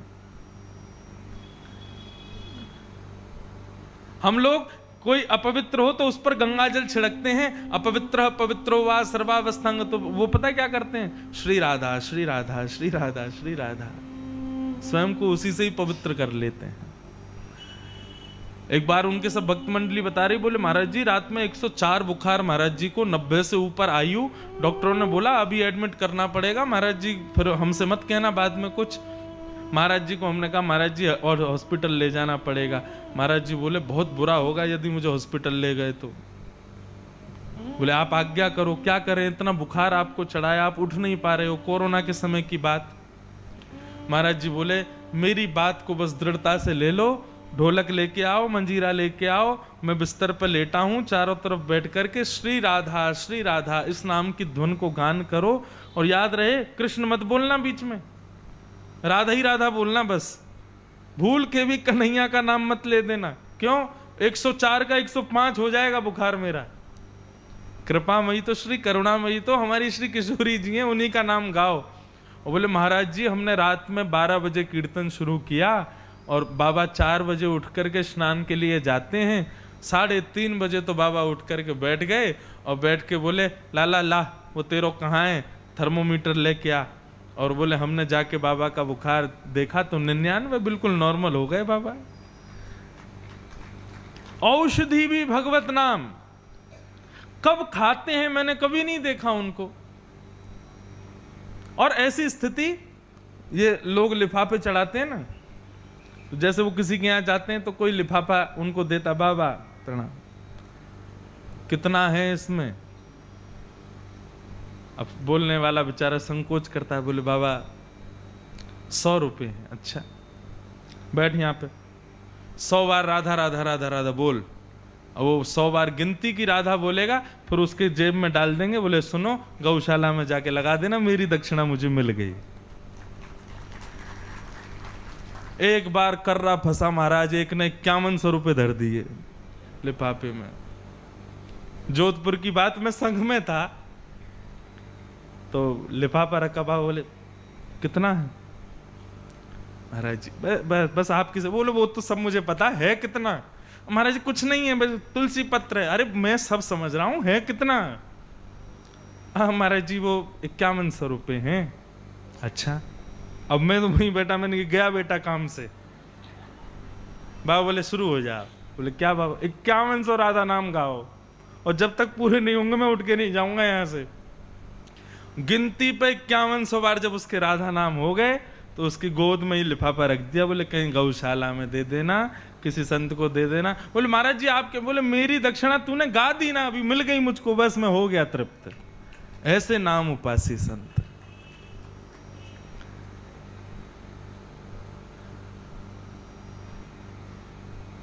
हमने अपने समस्त इंद्रियों को संसार की वस्तुओं के आदि बना लिया। आपकी क्या कह रहा हूं, मैं खुद अपनी भी कहूं। मुझे भी आज रोग हो जाए तो मैं भी औषधि से ही ठीक होऊंगा, क्योंकि मैंने औषधि पर विश्वास कर रखा है कि यही मेरे रोग को दूर करेगी। यदि ऐसा विश्वास भगवत नाम के प्रति हो जाए, मत लेना औषधि, उस नाम से ही आपके सारे रोग दूर हो जाएंगे, सारी निवृत्ति हो जाएगी। नाम के प्रति वो भाव तो हो हमारा। केवल माला जपने पर लोगों को दिखाने के लिए इस नाम का आश्रय लेते हैं, केवल अपने कल्याण के लिए नाम का आश्रय लेते हैं। हमारी मति, हमारी गति, हमारा जीवन, हमारा सर्वस्व भगवत नाम हो जाए, तब समझना कि हमारी जिह्वा को अधिकार है इस नाम को गाने का। उन बाबा के सन्मुख जब जाता हूं ना, तो खुद को एक तुच्छ सा समझता हूं। मुझे लगता है कि हम कहां, किस स्थिति में हैं जहां पर ये पहुंच गए हैं। ठाकुर जी नाम ही उनके लिए सर्वस्व है। गोवर्धन जब जाते हैं ना, लाखों रुपए का 56 भोग करते हैं ठाकुर जी के लिए और सब में बांट देते हैं। जब बाबा की खुद की बारी आती है ना, बाबा आप भी तो कुछ प्रसाद लो, बोले तुमको पाते हुए देख लिया, मेरा पेट भर गया और ये मुझे कुछ देना है, चलो थोड़ा सा राधा नाम गा दो मेरे कान। राधा ही सर्वस्व है उनका। ऐसे महाराज जी, ये बात तो मैंने स्वामी श्री हरिदास जी के चरित्र में भी पढ़ी है। स्वामी श्री हरिदास जी श्री बिहारी जी के 56 भोग लगाते थे, और जब 56 भोग लगाते थे तो सबसे पहला भोग लगने के बाद में सामग्री जाती गौ माता को, दूसरी सामग्री जाती संतों को, तीसरी सामग्री जाती ब्रजवासियों को, चौथी सामग्री जाती ब्राह्मणों को, और पांचवी सामग्री जाती आए हुए समस्त भक्तों को। अब हरिदासी परंपरा के सब संत जाते, जाके कहते स्वामी जी 56 भोग लगा है ठाकुर जी का, थोड़ा सा आप भी पा लीजिए। तो स्वामी जी हरिदास जी क्या करते थे, जिस आसन पर बैठते उसकी कुशा निकालते और उसको खीर में डुबोते, और जितनी उस कुशा में आ जाती उसको अपनी जीभ पर लेके कहते हो गया मेरा प्रसाद, बस बाकी आप लोग सब पाओ। मेरे लिए तो प्रसाद श्री कुंज बिहारी का दर्शन है, उनका स्मरण है, उनका नित्य वंदन है, यही मेरे लिए सर्वस्व है। 2 मिनट गाओ। श्यामा प्यारी कुंज बिहारी, जय जय श्री हरिदास दुलारी। श्यामा प्यारी कुंज बिहारी, जय जय श्री हरिदास दुलारी। श्यामा प्यारी कुंज बिहारी, जय जय श्री हरिदास दुलारी। श्यामा प्यारी ऐसे होता है कीर्तन, करताल बजा के गाओ, उच्च स्वर में गाओ। जय जय श्री हरिदास दुलारी। ओ श्यामा प्यारी कुंज बिहारी, जय जय श्री हरिदास दुलारी। श्यामा प्यारी कुंज बिहारी, जय जय श्री हरिदास दुलारी। ओ श्यामा प्यारी कुंज बिहारी, जय जय श्री हरिदास दुलारी। श्यामा प्यारी कुंज बिहारी, जय जय श्री हरिदास दुलारी। ओ श्यामा प्यारी कुंज बिहारी, जय जय श्री हरिदास दुलारी। श्यामा प्यारी कुंज बिहारी, जय जय श्री हरिदास दुलारी। ओ श्यामा प्यारी कुंज बिहारी, जय जय श्री हरिदास दुलारी। श्यामा प्यारी कुंज बिहारी, जय जय श्री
दुलारी। ओ श्यामा प्यारी कुंज बिहारी जय जय श्री हरिदास दुलारी। श्यामा प्यारी कुंज बिहारी जय जय श्री हरिदास दुलारी। ओ श्यामा प्यारी कुंज बिहारी जय जय श्री हरिदास दुलारी। श्यामा प्यारी कुंज बिहारी जय जय श्री हरिदास दुलारी। श्यामा प्यारी कुंज बिहारी जय जय श्री हरिदास दुलारी। श्यामा प्यारी कुंज बिहारी जय जय श्री हरिदास दुलारी। श्यामा प्यारी कुंज बिहारी जय जय श्री हरिदास दुलारी। श्यामा प्यारी कुंज बिहारी जय जय श्री हरिदास दुलारी। ओ श्यामा प्यारी कुंज बिहारी जय जय श्री हरिदास दुलारी। श्यामा प्यारी कुंज बिहारी जय जय श्री हरिदास दुलारी। जय जय श्री हरिदास दुलारी। जय जय श्री हरिदास दुलारी। हाँ जय जय श्री हरिदास दुलारी। जय जय श्री हरिदास दुलारी।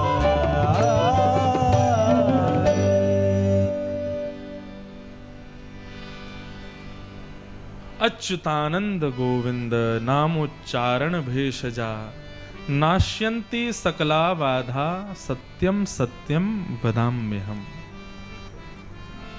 भगवान के नाम में सर्व सामर्थ्य है। आपकी भूख भी पूर्ण हो सकती है, आपकी प्यास भी पूर्ण हो सकती है, आपके रोग भी निवृत्त हो सकते हैं, आपको सुबुद्धि भी प्राप्त हो सकती है, विवेक भी मिल जाएगा। सब कुछ भगवत नाम में विद्यमान है, परंतु उस नाम का आश्रय विश्वास के साथ लिया तो जाए एक बार। भागवत की रचना कैसे हुई, श्री सूत जी महाराज अब वह वर्णन कर रहे हैं कि ये भागवत ग्रंथ की रचना किस प्रकार हुई है। इदं भागवतम नाम पुराणं ब्रह्म संहितम् उत्तम श्लोक चरितम् चकार भगवान ऋषि चकार भगवान ऋषि। ये भागवत नाम का एक पुराण है। इसमें ठाकुर जी के उत्तम सब चरित्र कहे गए हैं और इसका निर्माण किसने किया? श्री वेदव्यास जी महाराज ने किया। भैया इन एक बालकन को इतने शांत करवा दो, ये थोड़े मारपीट कर लें लेकिन बोतल से नहीं मारे, हाथ घुसाते ही मार लें बस। ये बोतल मारते हैं तो आवाज आती है।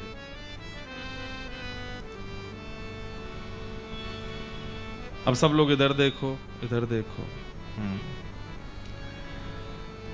भागवत की रचना किस भाव से हुई बंधुओं? वेदव्यास जी महाराज ने बद्रीनाथ कितने लोग गए? हाथ ऊपर करो।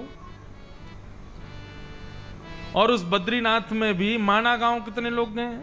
सभी गए। जो बद्रीनाथ जाता माना तो जाता ही। माना में श्री वेदव्यास जी ने सारे ग्रंथों की रचना की, महाभारत की रचना की, श्रीमद् भागवत की रचना की। कभी कभी मन में विचार उठता है कि श्री वेदव्यास जी महाराज ने इतने ग्रंथ क्यों लिखे? और अन्य धर्मावली भी हम लोगों को इस बात पर टोक ही देते हैं। बोले आपके यहाँ एक चीज थोड़ी है, आपके यहाँ तो दुनिया भर का भरा पड़ा है, जाने क्या क्या है। बराह पुराण अलग है, मत्स्य पुराण अलग है, भागवत पुराण अलग है, देवी भागवत अलग है, शिव महापुराण अलग है। वहां पे कुछ लिखा है, कहीं पे कुछ लिखा है। इतना सब कुछ क्यों है? तो बंधुओं वास्तविकता सुनिए। मानव कल्याण के लिए श्री वेदव्यास जी महाराज लिखना शुरू करते हैं। अब एक ग्रंथ लिखते हैं तब उनके मन में कुछ और उत्पन्न होता है, तो फिर वो दूसरा ग्रंथ लिख देते हैं, दूसरा लिखते हैं तो फिर तीसरा लिख देते हैं। इस प्रकार कुछ ना कुछ उत्पन्न होता रहता है और श्री वेदव्यास जी लिखते जाते हैं। परंतु 4 वेद, 1,00,000 श्लोकों से युक्त महाभारत, 18 उपपुराण, 17 महापुराण, इतना सब कुछ लिखने के बाद भी श्री वेदव्यास जी का हृदय अशांत है। तब वहां पर श्री नारद जी महाराज का आगमन हुआ। नारद जी बोले, क्या बात है भैया, आप इतने दुखी क्यों हो, इतने कष्ट क्यों हो, इतने अशांत क्यों हो? तब श्री नारद जी महाराज के कहने पर वेदव्यास जी बताते हैं, बोले नारद जी देखो, मैंने कितना कुछ लिख दिया, लेकिन मेरा मन पता नहीं क्यों अभी भी ऐसा लगता है कि कहीं अपूर्णता है, कहीं मैंने कुछ छोड़ दिया है। ऐसा लगता है कि मन अभी अशांत है मेरा। इतना सब कुछ लिखने के बाद भी मन अशांत क्यों है मेरा? तब नारद जी बोले, मैं बताऊं क्यों अशांत है? बोले बताइए। तब नारद जी महाराज कहते हैं कि भवता नुदित प्रायो यशो भगवतो मलम् ये नैवासौ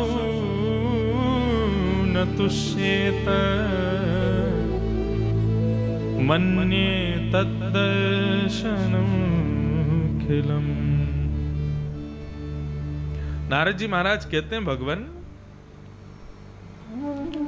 आपने ग्रंथ तो बहुत लिखे, आपने पुराण शास्त्रादियों का खूब निर्माण किया, परंतु आपने सब जगह देखा जाए तो घुमा फिरा के 4 ही बात लिखी है।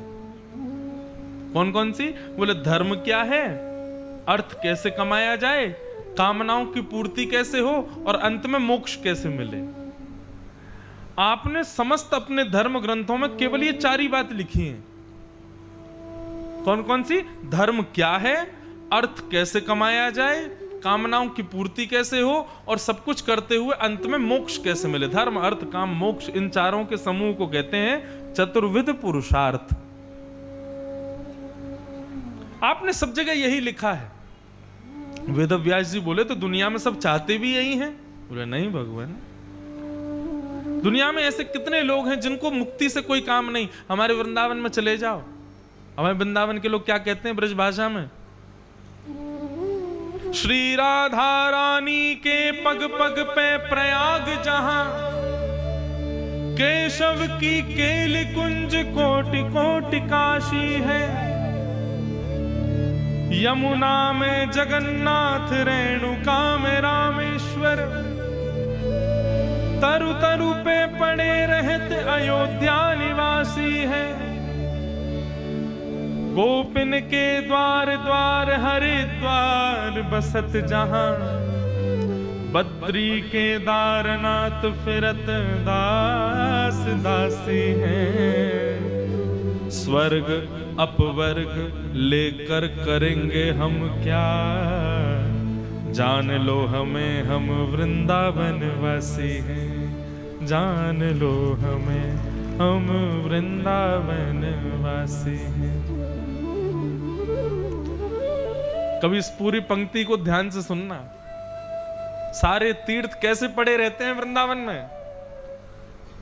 पग पग पे प्रयाग जहां, हर कदम पर आपको प्रयाग जाने। आप वृंदावन में जब घूमते हैं ना, तो वृंदावन में घूमने मात्र से प्रयाग जितनी बार जाने का, प्रयाग मतलब संगम जाने का, त्रिवेणी जाने का जितना फल होता है, वृंदावन में केवल चलने मात्र से मिल जाता है। वो पग पग पे प्रयाग जहां, केशव की केली कुंज कोटि कोटि काशी हैं। एक आध बनारस बोल देते, यहां कह रहे हैं कि हमारे वृंदावन की लता कुंजों में करोड़ों काशी बैठे हैं। यदि आप वृंदावन के वृक्ष को प्रणाम करते हो तो 1000 बार काशी जाने का जो फल मिलना चाहिए वो एक वृक्ष को प्रणाम मात्र से मिलता है वृंदावन में।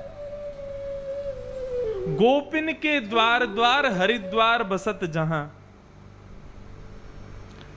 वृंदावन के सब ब्रजवासियों के घर के द्वार पर हरिद्वार विद्यमान है। वहां पर यदि 2 मिनट बैठ भी जाते हो तो हरिद्वार जाने का फल मिल जाता है। और बद्री केदारनाथ फिरत दास दासी हैं। बद्री केदारनाथ तो दास दासियों की तरफ घूमते रहते हैं वृंदावन में। यमुना में जगन्नाथ और यमुना की रेणु यानी कि रज में, यमुना में जगन्नाथ, रेणुका में रामेश्वर, और तरु तरु पे पड़े रहत अयोध्या निवासी हैं। स्वर्ग अपवर्ग लेकर करेंगे हम क्या, जान लो हमें हम वृंदावन वासी हैं। हमारे यहां ब्रजभाषा में कहते हैं मुक्तियु नौनसी खारी लागे, मुक्ति कहे गोपाल सो मेरी मुक्ति बताओ। मुक्ति कह रही है मैं सबको मुक्त करती हूं, मेरी मुक्ति बताओ। ठाकुर जी बोले वृंदावन चली जा। वहां जाके कहा होगा, बोले भक्तन की चरण रज ब्रज रज उड़ मस्तक पड़े तो मुक्ति मुक्त है जाए। वो मुक्ति भी मुक्त हो जाती है वृंदावन जाकर के। नारद जी कह रहे हैं ऐसे लोगों के लिए आपने क्या लिखा जिनको मुक्ति से ही मतलब नहीं है। वृंदावन वासी तो कहते हैं कहां करूं वैकुंठ ही जाए, जहां नहीं नंद, जहां नहीं यशोदा, जहां नहीं गोप गाय और ग्वाल और गाय। अरे भैया वैकुंठ हमको नहीं जाना। और यदि ब्रज से बाहर जाने की बात हो ना तो ब्रजवासी कहते हैं ब्रज तज मोरी जाए बलाएं। मुझ पर जितनी अलाएं बलाएं आ गई ना, ब्रज छोड़ के वो चली जाएं, हम तो कभी नहीं जाएंगे। एहो विधिना तो पे अचरा पसार मागू, जन्म जन्म दीजो याही ब्रज बसे वो। कहां तक कहूं,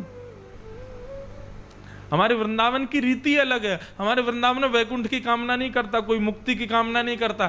ठाकुर जी से कहते हैं हे नाथ, हे राधा रमन लाल, हे राधा वल्लभ लाल, हे बांके बिहारी लाल, कृपा कर दियो मोरहू बनाओ तो बनाओ श्री वृंदावन को।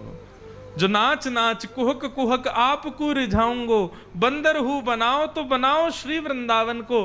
कूद कूद डालन पे भोर को जगाऊंगो। लेकिन बनइयो वृंदावन में हमको वैकुंठ नहीं जाना। क्यों? वैकुंठ में बिहारी जी नहीं है, वैकुंठ में श्री राधा रमन जी नहीं है, वैकुंठ में श्री यमुना जी नहीं है, वैकुंठ में ऐसा वृंदावन का कलरव नहीं है, वैकुंठ में ऐसे भजनानंदी महात्माओं के दर्शन नहीं है, वैकुंठ में वो छटा नहीं है जो श्री धाम वृंदावन की है। अब बताओ, नारद जी कह रहे हैं कुछ लिखा? वेद व्यास जी बोले ऐसे भी लोग हैं दुनिया में जिनको धर्म अर्थ काम मोक्ष से कोई मतलब नहीं है। बोले हाँ ऐसे भी हैं। और बोले ऐसे लोग केवल 5वें पुरुषार्थ में जीते हैं, और वो 5वां पुरुषार्थ पता है क्या है? प्रेम। इनके लिए आपने क्या लिखा? जिनको धर्म से मतलब नहीं, जिनको अर्थ से मतलब नहीं, जिनकी कोई कामना नहीं, जिनको मोक्ष भी नहीं चाहिए, नाथ आपने उनके लिए क्या लिखा? इन चतुर्विध पुरुषार्थियों के लिए आपने भगवान को भगवान के रूप में दिखाया है, परंतु 5वां पुरुषार्थ जो प्रेम है ना, उनके लिए आपको ठाकुर जी के प्रेम स्वरूप को प्रकट करना पड़ेगा। आपने अपने सारे ग्रंथों में ठाकुर जी को भगवान के रूप में दिखाया है, लेकिन वही भगवान छछिया भरी छाछ पे नाच नचायो। गोपियां कहती हैं लाला माखन खाएगो? ठाकुर जी के हाँ खाऊंगो। बोले माखन तभी मिलेगो, पहले नृत्य करके दिखा। सो नेक्स्ट से ठाकुर जी थोड़े से माखन के प्रलोभन में त्रिलोकीनाथ नृत्य करता है जिस वृंदावन में। ये आपने कहां लिखा? जय। इसका वर्णन आपने कहां किया? बकासुर की बहन पूतना अपने पयोधर में विष लगा करके भगवान को मारने के लिए आई, और उस पूतना को मार करके ठाकुर जी ने कौन सी गति प्रदान की जो मां यशोदा को प्राप्त होनी चाहिए? ये दयावंत हमारे ठाकुर जी हैं। ये आपने कहां लिखा? वेद व्यास जी बोले ये तो मैंने कहीं नहीं लिखा। इंद्र के मान को दूर करने के लिए नख पर धार लियो, गिरिराज नाम गिरधारी पायो है। त्रिलोकीनाथ जिसकी भ्रकुटी टेढ़ी करने से प्रलय हो जाता है, सृष्टि बन जाती है, वो ब्रजवासियों की रक्षा के लिए अपने नख पर 7 दिन 7 रात्रि पर्यंत गिरिराज को धारण करके रखता है। ये कहां लिखा आपने? विशैली यमुना से कालिया नाग को मार करके भगा देते हैं। कहां लिखा आपने? वो प्रेम स्वरूप ठाकुर जी का कहां प्रकट किया आपने? हे वेदव्यास जी, नारद जी कहते हैं मैं आपसे वंदन करके निवेदन करना चाहता हूं, भगवान को भगवान के रूप में आपने प्रस्तुत किया, लेकिन वो भगवान किसी के सखा भी बन सकते हैं, किसी के मित्र भी बन सकते हैं, किसी के पति भी बन सकते हैं, किसी के गुरु भी बन सकते हैं। ये सब संबंध भी उन ठाकुर जी से बनाए जा सकते हैं। उसके लिए आपने कुछ नहीं लिखा, इसीलिए आपका मन अशांत है। न यद्वचश्चित्रपदं हरेर्यशो जगत् पवित्रं प्रगणित करहिचित् तद्वायुषं तीर्थमुशन्ति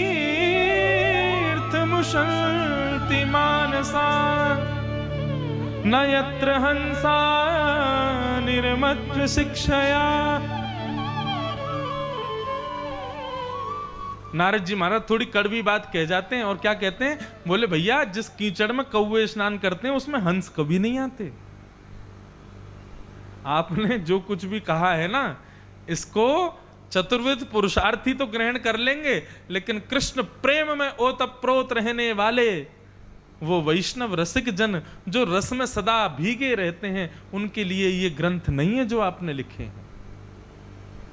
बंधुओं, आज यदि नारद जी आकर के वेदव्यास जी को नहीं चेताते ना, तो हमारी भारत भूमि को कभी मीराबाई प्राप्त नहीं होती, हमारी भारत भूमि को कभी सूरदास प्राप्त नहीं होते, कभी तुलसीदास प्राप्त नहीं होते, कभी रैदास प्राप्त नहीं होते, क्योंकि ये सब भाव युक्त भक्त हैं। और भाव का प्रादुर्भाव, भाव का उद्गम श्रीमद् भागवत से होता है, प्रेम का उद्गम भागवत से होता है।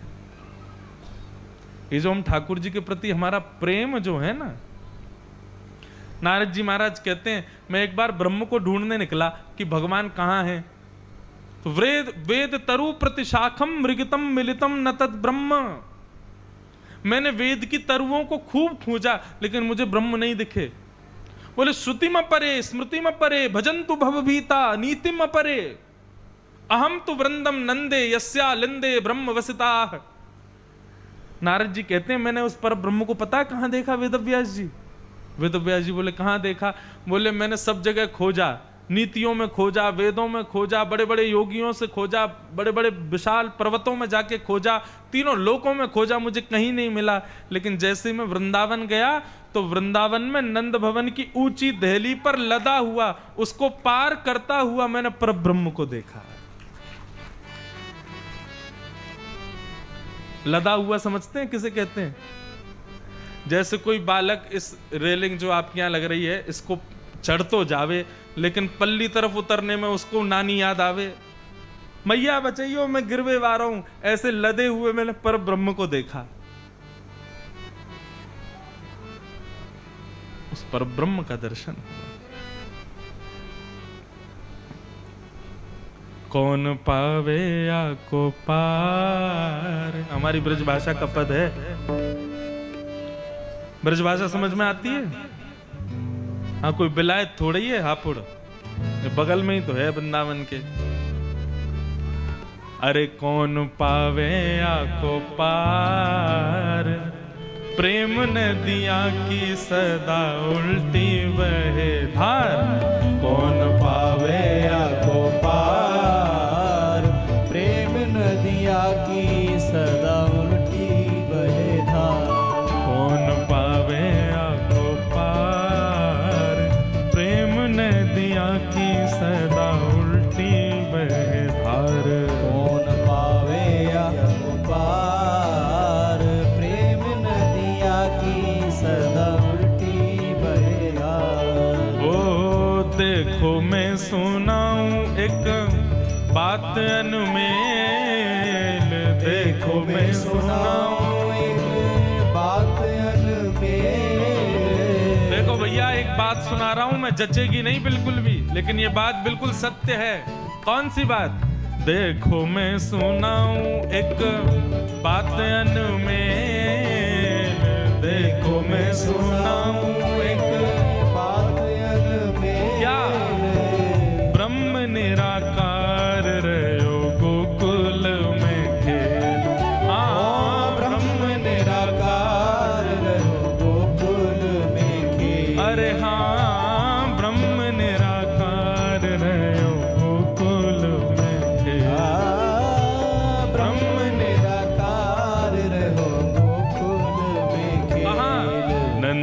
यशोदा के द्वार, नंद यशोदा के द्वार, नंद यशोदा के द्वार, नंद यशोदा के द्वार। हाँ, प्रेम नदिया की सदा उल्टी बहे धार, कौन पावे या को पार, प्रेम नदिया की सदा उल्टी बहे धार। अरे कौन पावे आको पार, प्रेम नदिया की सदा उल्टी बहे धार।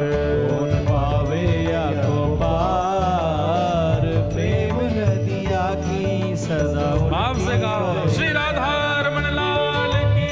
जय हो।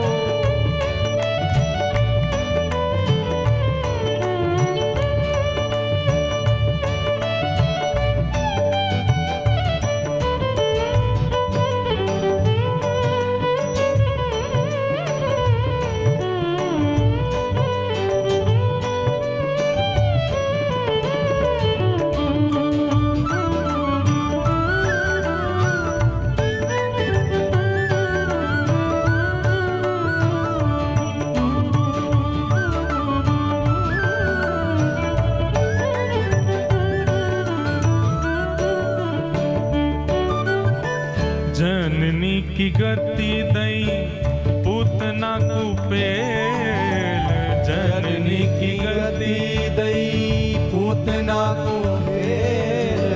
जननी की गति दई पूतना कुपेल, जननी की गति दई पूतना को भेल। हो विष देने आई पाई मुक्ति ठेलम ठेल। विष देने आई पाई मुक्ति ठेलम ठेल। देखो न जाने कौन से गुण पर दयानिधि रीझ जाते हैं। विष देने आई थी पूतना, लेकिन उसको गति कौन सी प्रदान की जो माँ यशोदा को प्राप्त होनी चाहिए। विष देने आई पाई मुक्ति ठेलम ठेल। विष देने आई पाई मुक्ति ठेलम ठेल। ओ खुले स्वर्ग के किवाड़, स्वर्ग के किवाड़। खुले स्वर्ग के किवाड़, खुले स्वर्ग के किवाड़। हाँ भैया, प्रेम नदिया की सदा उल्टी बहे धार। कौन पावे या को पार, प्रेम नदिया की सदा उल्टी बहे धार। अरे कौन पावे आको पार, प्रेम नदिया की सदा उल्टी बहे धार। कौन पावे या को पार, प्रेम नदिया की सदा और उल्टी बहे एक स्थिति बताऊं, अभी हम कथा करके आए पता कहां? बनारस। बनारस में जिनका हमने दर्शन किया, कौन है बनारस में? काशी विश्वनाथ। बोलो काशी विश्वनाथ की जय हो। ध्याये नित्यं महेशं रजत गिरिनिभं चारु चंद्रावतंसं रत्नाकल्पोज्ज्वलांगं पयशं रघुवराभीति हस्तं प्रसन्नं पद्मासीनं प्रसन्न समन्तास्तुतममरगणै व्याधिकृत्यं वसानं विश्वाद्यं विश्ववन्द्यं अखिल भैरं पंचवक्रं त्रिनेत्रं। सब लोग उनको देवादिदेव महादेव कहते हैं, लेकिन हमारे वृंदावन में गोपी बनो शिव जाने काम कियो ढेर। गोपी बनो शिव बोल गोपेश्वर महादेव की। गोपी बनो शिव जाने काम कियो ढेर। गोपी बनो शिव जाने काम कियो ढेर। ठुमक ठुमक नाचे गौरा हंस मुंह फेर। ओ ठुमक ठुमक नाचे गोरा हंसे मुंह पे। ओ नंदी बैल को सवार, बैल को सवार। नंदी बैल को सवार, बैल को सवार। आहा प्रेम नदिया की सदा उल्टी बहे धार। कौन पावे या को पार, प्रेम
की जय। पूज्य श्री भगवत धाम वाले पूज्य महाराज श्री की जय। सब संतन हरि भक्तन की जय।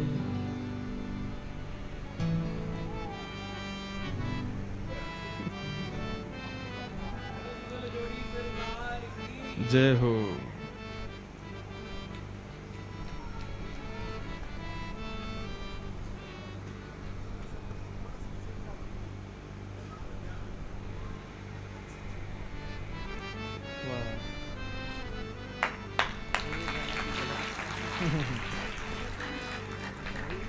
मारे छोटी आएगी बड़े मूड गंवार के। जय हो ना आवेगी। हाँ, ये आ जाएगी। जय हो।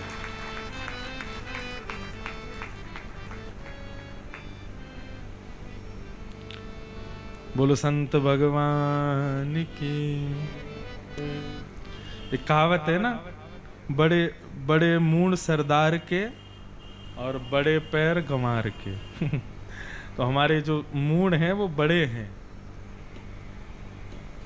पूर्व जन्म में होंगे कहीं सरदार, आज तक कभी कोई पगड़ी आई ही नहीं। और बाकी ऐसो कह लो हमारे माई श्यामाजू को राज। श्री श्यामाजू विराजी है ना मस्तिष्क पे, वही सिरताज बन के बैठी हैं, तो ये हमारे अन्य पगड़ी विराज ना पामे।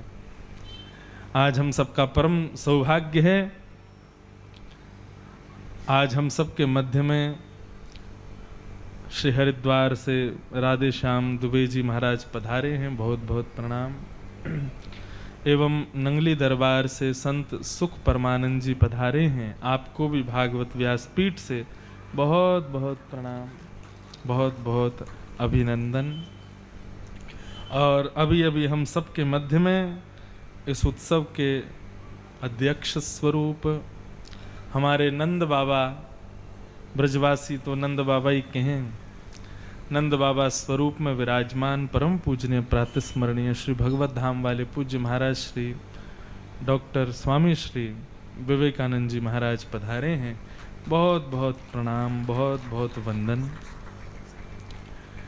तो बंधुओं, हम क्या चर्चा कर रहे थे कि नारद जी महाराज ने जाकर के श्री वेद व्यास जी को समझाया, हे व्यास जी, आपका मन शांत इसलिए है क्योंकि आपने सबका उजागर कर दिया, परंतु जिसका होना चाहिए प्रेम, उसका उजागर नहीं किया। एक बात सदैव एक बात मन में हृदय में आती है कि हम जब तक ठाकुर जी को केवल भगवान मानते हैं ना, तो एक दूरी बनी रहती है, वो भगवान है। परंतु जब हम अपने भाव में आ जाते हैं और भाव पक्ष वृंदावन जैसा हो, जहां पर ठाकुर जी को भी लाला संबोधन करके बुलाते हैं, ठाकुर जी के प्रति भी एक मैत्री भाव, एक अपनत्व भाव जब हम लोग अपना लेते हैं, स्वीकार कर लेते हैं, तो वह भगवत सामिप्य और सानिध्य दोनों समीप हो जाते हैं। नहीं तो एक दूरी ठाकुर जी से बनी रहती है। इसलिए भैया लोगों को पता चले कि वो भगवान केवल भगवान ही नहीं है, वो पुत्र के भांति लोल्य भाव में भी रहते हैं, वो एक प्रेमी के भांति प्रेम भाव में भी रहते हैं, वो एक सखा के भांति सखत्व में भी विराजमान होते हैं। ये सब संबंध जब मानवों को बताए जाएंगे ना, तब मानव उनके ज्यादा समीप जा पाएगा। इसलिए व्यास जी, आपको यदि अपना हृदय शांत करना है, हृदय की अशांति दूर करनी है, तो फिर कि भवतानुदित प्रायम यशो भगवतो मलम, ठाकुर जी का निर्मल यश लिखना शुरू करो। अमल यश लिखो, प्रेम युक्त यश लिखो, तब आपका हृदय शांत होगा। वेद व्यास जी महाराज बोले कैसे संभव होगा? तब नारद जी बोले समाधि नानुस्मर तद विचेष्टितम, समाधि में बहुत ताकत है। मैं आज जो नारद बन के आपके सामने बैठा हूं, यह भी एक समाधि की ताकत है। कैसे? बोले मैं पहले एक दासी का बेटा था। हमारे गांव में, नारद जी बता रहे हैं अपने पूर्व जन्म की कथा वेदव्यास जी को, हमारे गांव